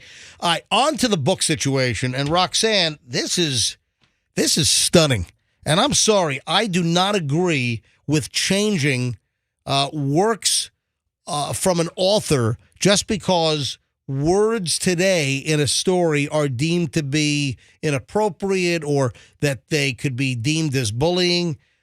That's where you use that as a teaching moment and you learn from this. But I am opposed. All right, now you have the name of the author and you've got all these books that we all know. Oh, yeah. So the author, Roald Dahl, I loved him growing up. He was one of my favorite authors. Roald Dahl? Roald Dahl? No. Roald, R-O-A-L-D. Roald Dahl. Come. Oh, hold on. Froggy. What a name. Can you name one book that Roald Dahl wrote? And he's done some classics. Come on. Froggy. Catcher in the Rye? No. Come on. Name a Roald Dahl 1985? book. No, it's 84. That's George Orwell, dude. 84? Those are the only two books I can name. Think of one of your favorite movies. How to Fish the Flats of Tampa Bay. That's the last book I read. Roald Dahl sounds like a chubby kid's toy or something. How many times you have to roll it till it's flat? Froggy, you cannot name a Roald Dahl book? Yeah, I can actually. What?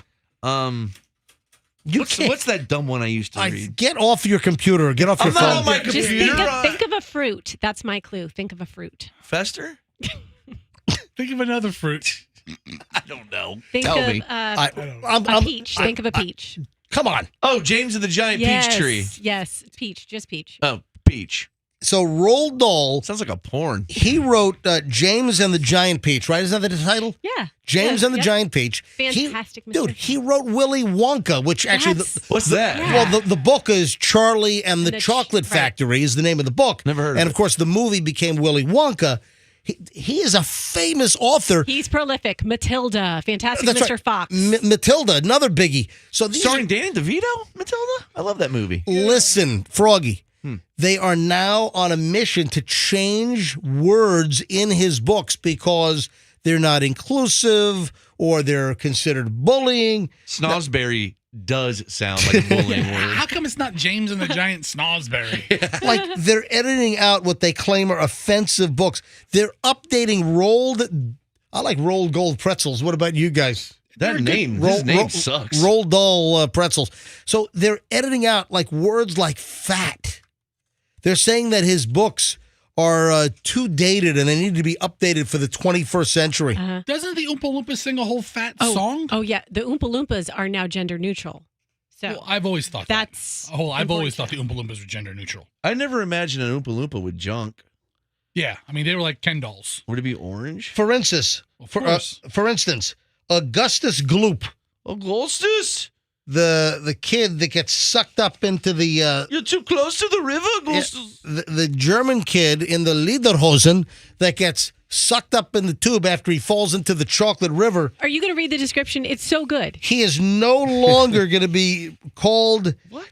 A fat kid. No. That's the whole point of his Exactly. role. They are no longer going to use the word fat to describe Augustus Gloop in Charlie and the Chocolate Factory. Yeah, so it was originally, they described like this: a 9-year-old boy who was so enormously fat, he looked as though he'd been blown up with a powerful pump.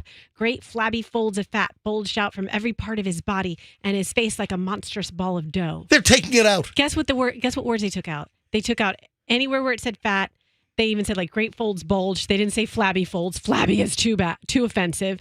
And they even took out enormous or monstrous ball of dough. Just a ball of dough. Did they acknowledge his slow metabolism and also the racial injustice that he suffered to causing him to eat high caloric foods that cost less money because of their financial situation? There was an asterisk by that paragraph, and that was all explained. I mean, yes. There's other reasons, people. It's all socioeconomic. Yeah.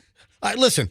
It is funny how in the whole movie he's just eating. It's very cliche. Augustus Gloop is a fat kid. That's the character. Gloop is a fat name. Gloop. There are no skinny gloops. Could you imagine a fitness model being named Mary Gloop? I'm Gary Gloop. Today we're going to work out our glutes. We're going to work out our gloops.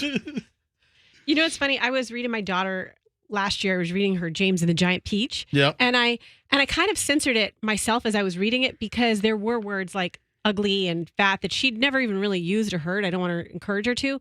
But she was 4 years old at the time, and that book is really geared for 7-year-olds. Did you read both passages on Augustus? Did you read both, or just the first one? I just read the one about the 9-year-old boy with the folds and the ball of dough. Hold on. All right, so you read the original. Yeah, what's the censored version? All right, here it is. Again, let me just reiterate. The original from Charlie and the Chocolate Factory with the fat German kid, the old passage reads like this on Augustus.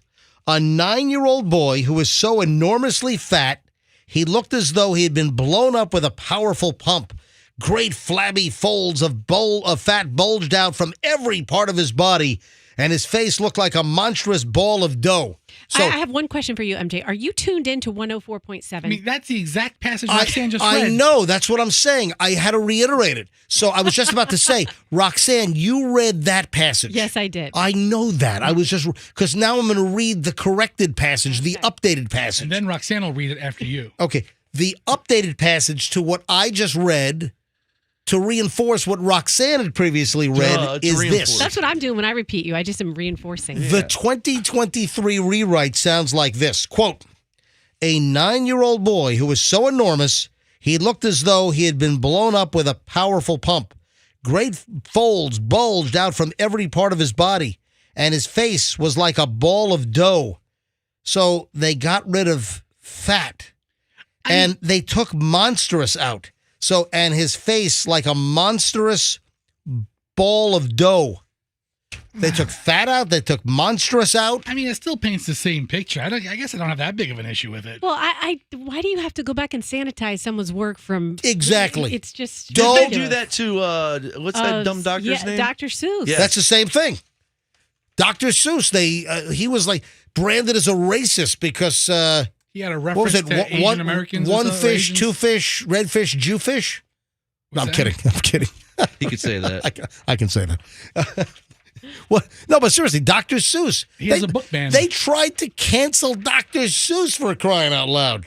Was he even a doctor, really? I think he was a child psychologist. Hey, and Festa, what did you say? You sent me some Dr. Seuss thing. I don't know if you want to do it today or not, but I've got it right here. Okay, so this weekend, my friend George introduced me to this on YouTube Shorts or Reels, right? It's a guy, and it's a fairly new page. It looks like everything's been posted in the last month. Yep. He raps Dr. Seuss books, and he has all of them. I sent you one, but if we go into, we could do a different one every day. I thought it was so cool. This is Green Eggs and Ham, right? Yeah. All right, here we go.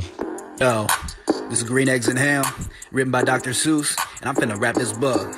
That Sam I am, that Sam I am. I do not like that Sam I am. What do you like, green eggs and ham? I do not like them, Sam I am. I do not like green eggs and ham. Would you like them here or there? I would not like them here or there. I would not like them anywhere. I do not like green eggs and ham. I do not like them, Sam I am. Would you like them in a house? Would you like them with a mouse on? Like I'm in a house on, like I'm with a mouse on, like I'm here or there. I don't like them anywhere. I do not like green eggs and ham. I do not like them, Sam I am. Would you eat them in a box? Would you eat them with a fox? Not in a box, not with a fox, not in a house and not with a mouse. I would not eat them here or there. I would not eat them anywhere. I would not eat green eggs and ham. I do not like them. Sam I am. Would you? Could you? In a car? Eat them. Eat them. Dude, how do you know the lyrics? Would not. This Could is not. Green In a Eggs and car. Ham. Yeah. Oh. You may like them, you will see. You Wow. may like them in a tree. I could not, would not in a tree. Not in the car, you let me be. Yeah.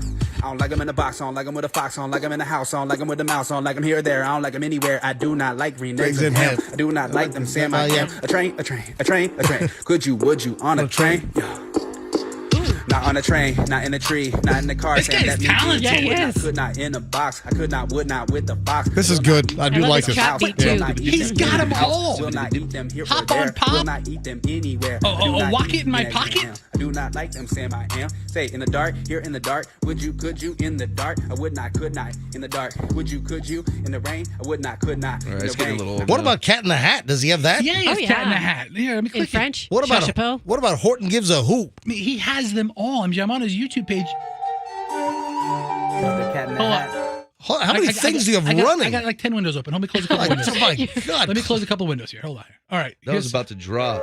So we sat in the house, all that kept cold that day.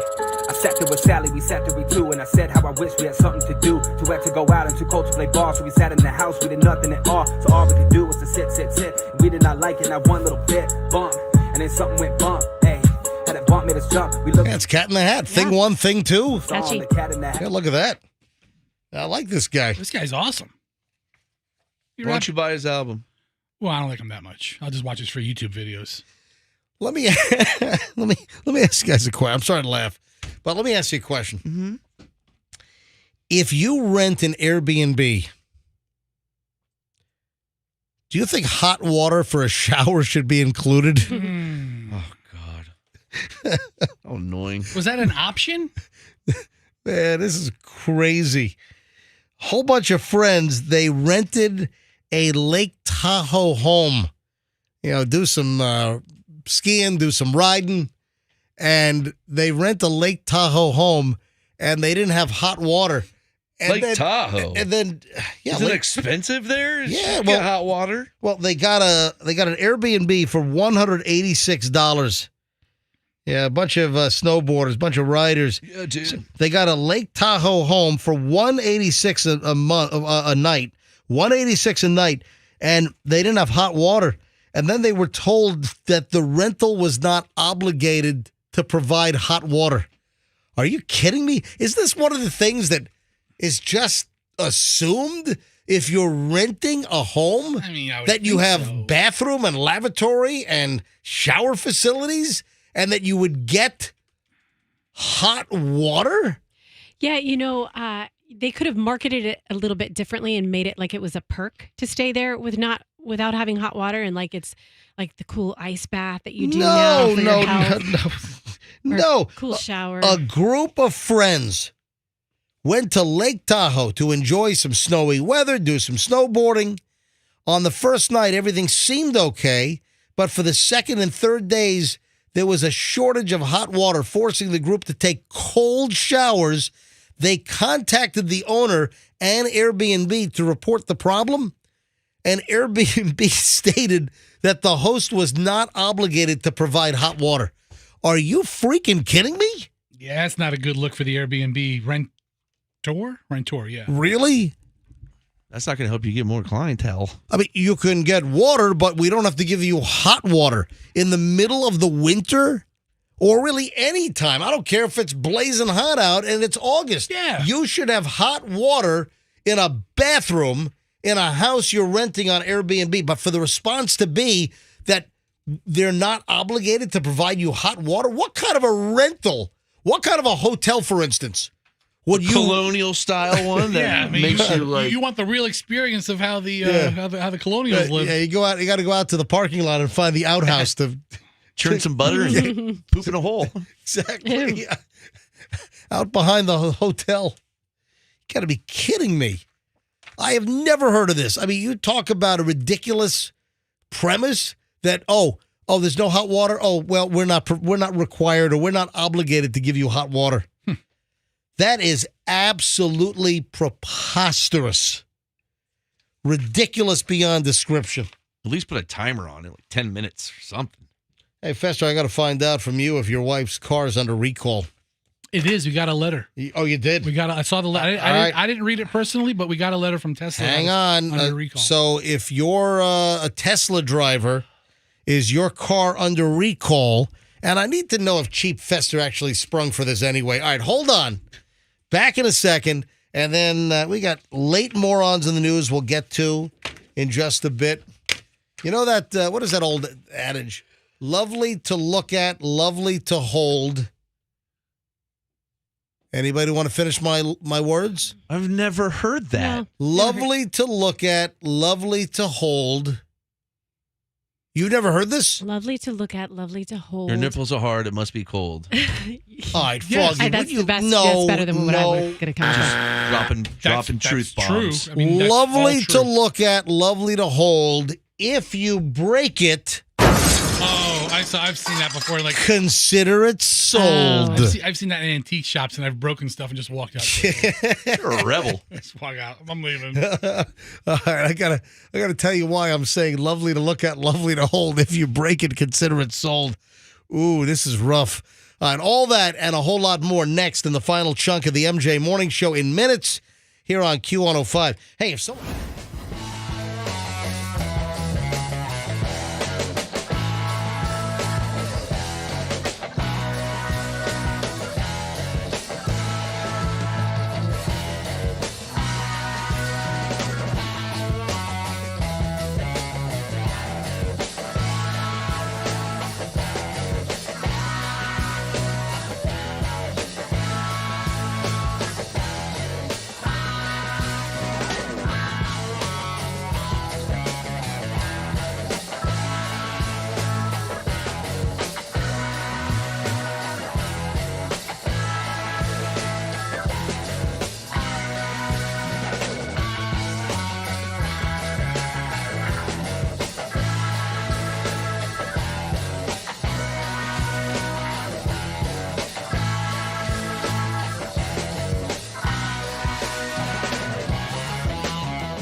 can only mean one thing, breaking news. Did you see the breaking news yesterday?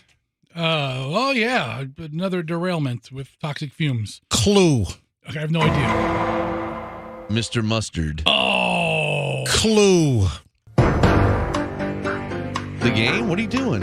Dude, this has been a crazy weekend It for has. Law and I started my weekend on a really big Law and Order high, and then it ended on a Law and Order low. Hold on, were you like watching Law and Orders? No. What? I was so excited. Ice-T got his star on the Walk of Fame on Thursday or Friday. You were excited about that? I love Ice-T. Did his wife Coco and plant her butt cheeks in her giant butt? Okay, it's not Grauman's Theater where you could like put your hand in the concrete. It's the star on the Walk of Fame. It's not Grauman's Theater either. It's Grumman's? Grumman's. And now it's not even.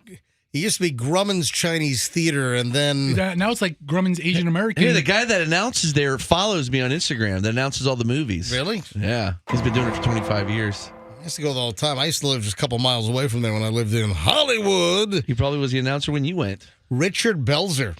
Yeah. I mean, I haven't heard that name in a while. Well, he's passed away at 78. You know, what do you think of when you think of Richard Belzer?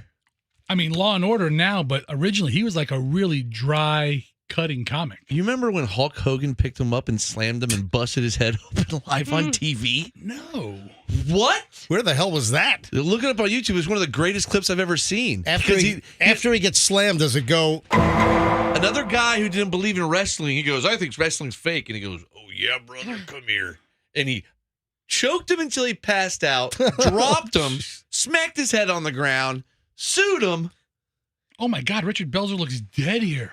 Oh, I think I did see that Hulk video Hogan, years ago. Richard Belzer, and Mr. T. Yeah. Infamous accident live on TV in 1984. We had a very ugly incident here last week on the show. Hulk Hogan and Ms. T were here, and Hulk Hogan did a demonstration, and he hurt me real bad. I split my head open, and I was knocked unconscious and so on. So just to show that I'm not a part of their promotional tool and that this was real, I want you to take a look at this clip. And keep in mind, this was real. Take a look at it, and remember, I had no idea what was about Watch to the happen. pool of blood afterwards. All right, here we Now, go. the first thing you need to know about amateur wrestling or professional wrestling or submission holds, you just tell me, brother, when you want him to quit squealing, okay? All right. It's called a front chin lock. How about it, T? Keep like that for a little while. Oh, my God. Watch when he gets his head up. Sleeping. He's sleeping. Really, I was a sleeper hole. He'll be all right. He's waking up now. That was a serious hole. A lot of people. Look at the blood. Oh, my God. Holy crap. Look, he gets up and he's like, we'll be right back. He doesn't know where he... We'll be right back after this word from you-know-who. Oh, my God. We'll be right back. He's in another world. What show was this? The Richard Belzer The show? Richard Belzer show. Where the hell did the Richard Belzer show run? See, I come up with some stuff sometimes. Yeah, you do. Wow. He got like 15 stitches. Anyway, He's showing the stitches on the back of his head. rest in peace, Richard Belzer, dead at 78 years old. I wonder if that concussion had anything to do with it. You know what? I think Hulk Hogan killed him. Let's What have were his last words? brother.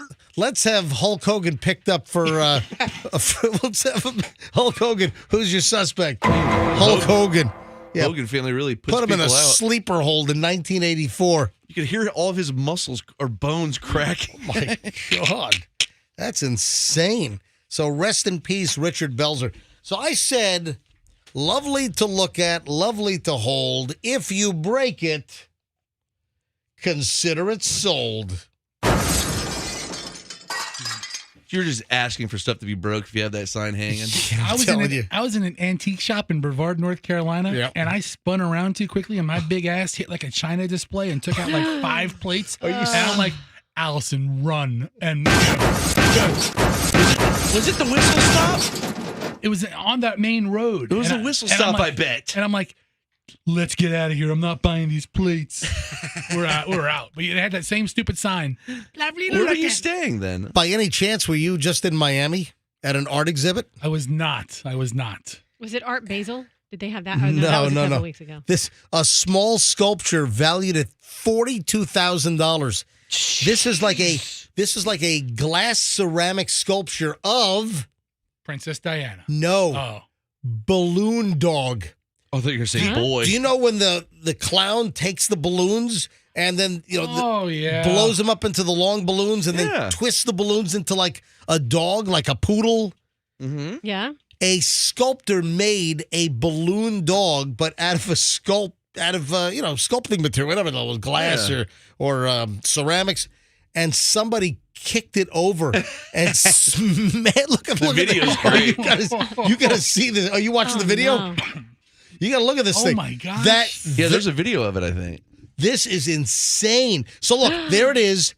That's a cool. It's really cool. Yeah, it looks like those things that they do for you when your kids are at a park. Yeah, I mean, you got the balloon guy comes around and makes the balloon dog, and the balloon dog was on the floor at this art exhibit, and someone walks into it, smashes this thing to absolute bits.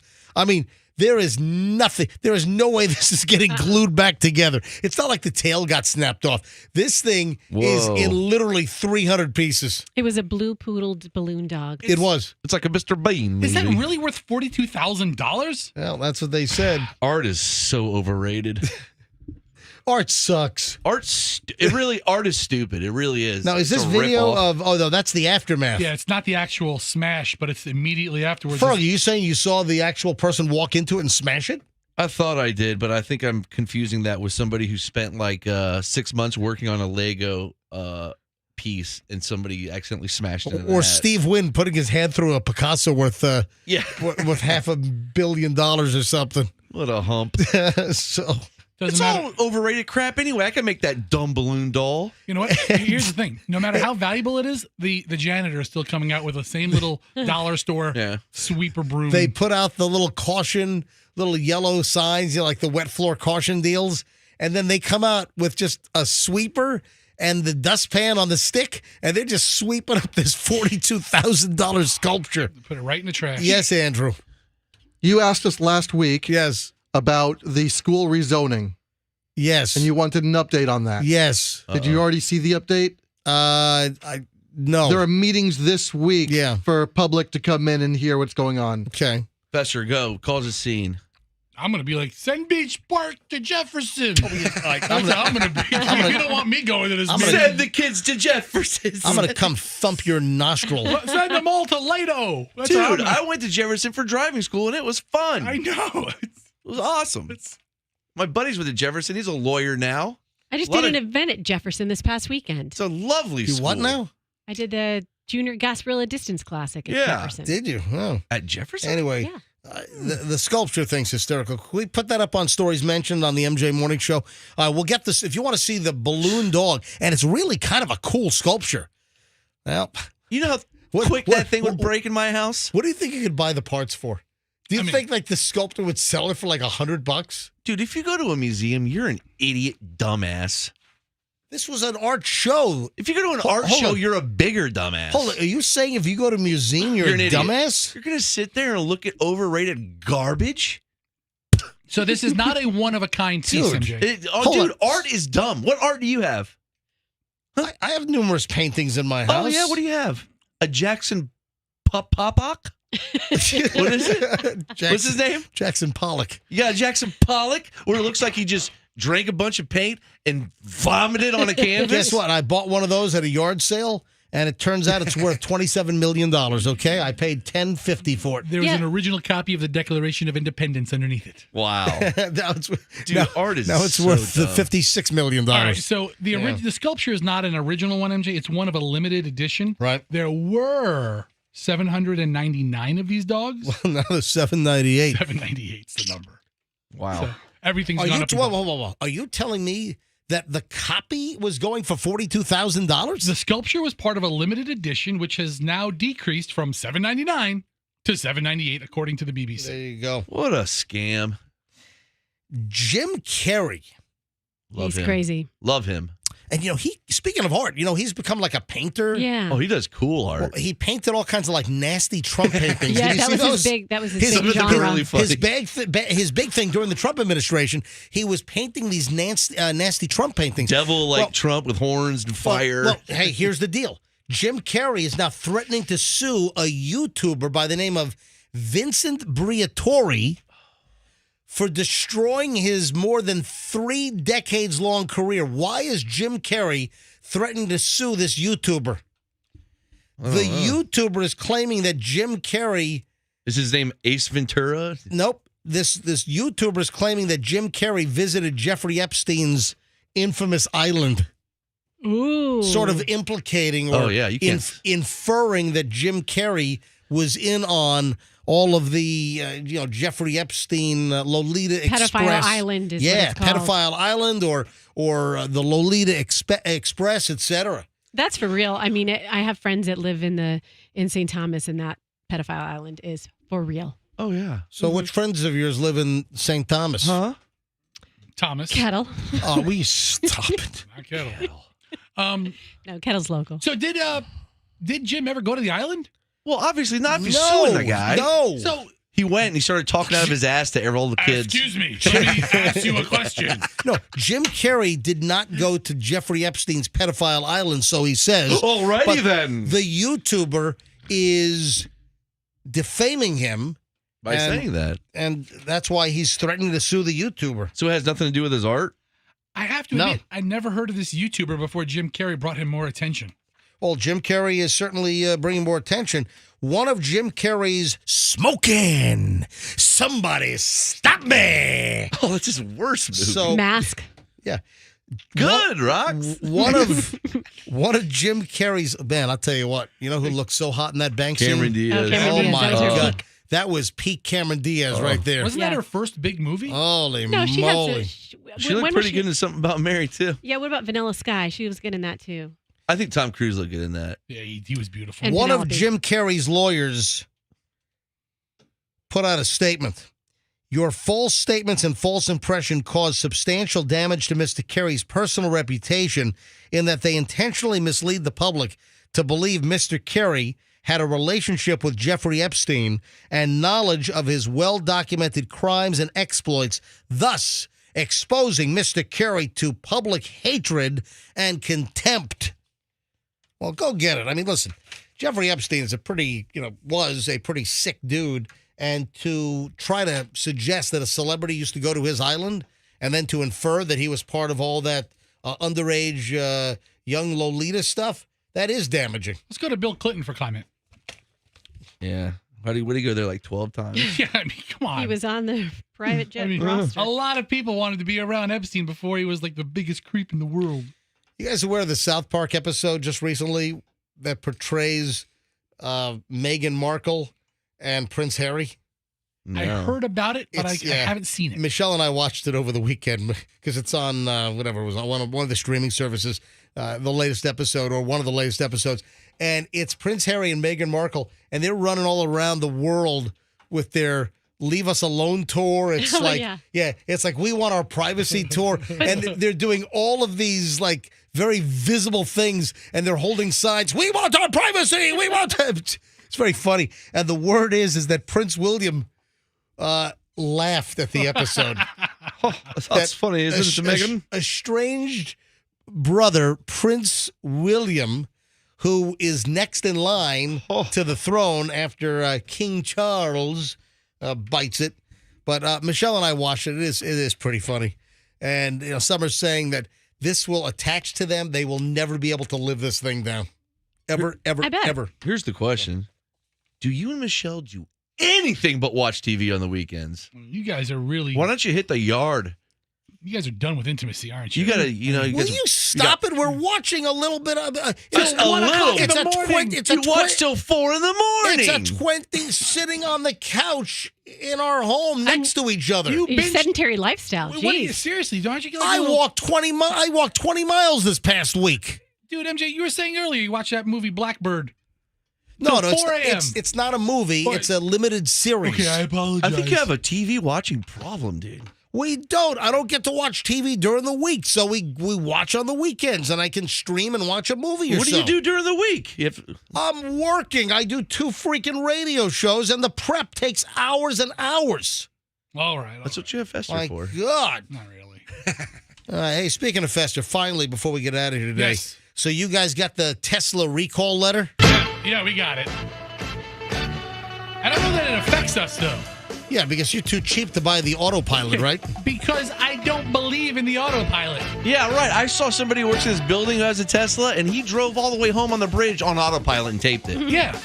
It was crazy. Yeah, I don't trust the technology just yet. However, Well, guess what? Either is the guy that died after crashing into a fire truck in a Tesla. No, that's not true. Not to my Tesla. I mean, you can get it uploaded any time. But it's like, what, $10,000 or $12,000? What? A Tesla driver in California died early Saturday morning after crashing into a fire truck on the interstate, an accident that comes as U.S. regulators are scrutinizing Tesla vehicle crashes. Yeah, the Tesla crashed into the Contra Costa County Fire Protection District truck, which was parked across 2 lanes to block traffic while officers assisted with towing a vehicle. Accident occurred on I-680, and the Tesla just smashed right into the fire truck. At full blast. Did you see the Tesla? Yeah. The Tesla looked up. You know what it looked like? It looked like a crumpled Arby's roast beef sandwich wrapper. You want to be in that. That's what it looked like. I'm starving. I love Arby's. So, Fessa, you guys don't have the self-driving feature, right? No, it comes with like some driving assist, which is actually pretty cool, but not the self-driving one. We don't. I'm not there yet. So you just ignore the recall notice, right? I ignore most recall notices, but yeah. So the recall is over. Is it over the self-driving function? Is that it? Yeah, and I think it's all, the update is all computer-based. I don't think you have to bring it in. Yeah, so it's all over the air update. All right. Who mentioned Arby's? We have the meats. You did when you said, well, you mentioned Arby's. No, I mentioned Arby's. And Froggy's with the meats. And yeah, but I did not say Arby's. We have the meats. All right, folks, have a great day. Anything else before we go?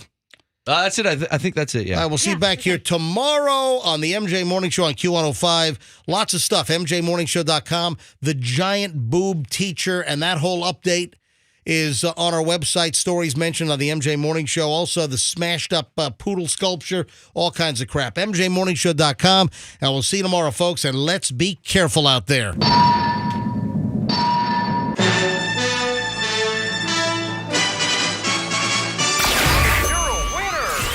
The Q105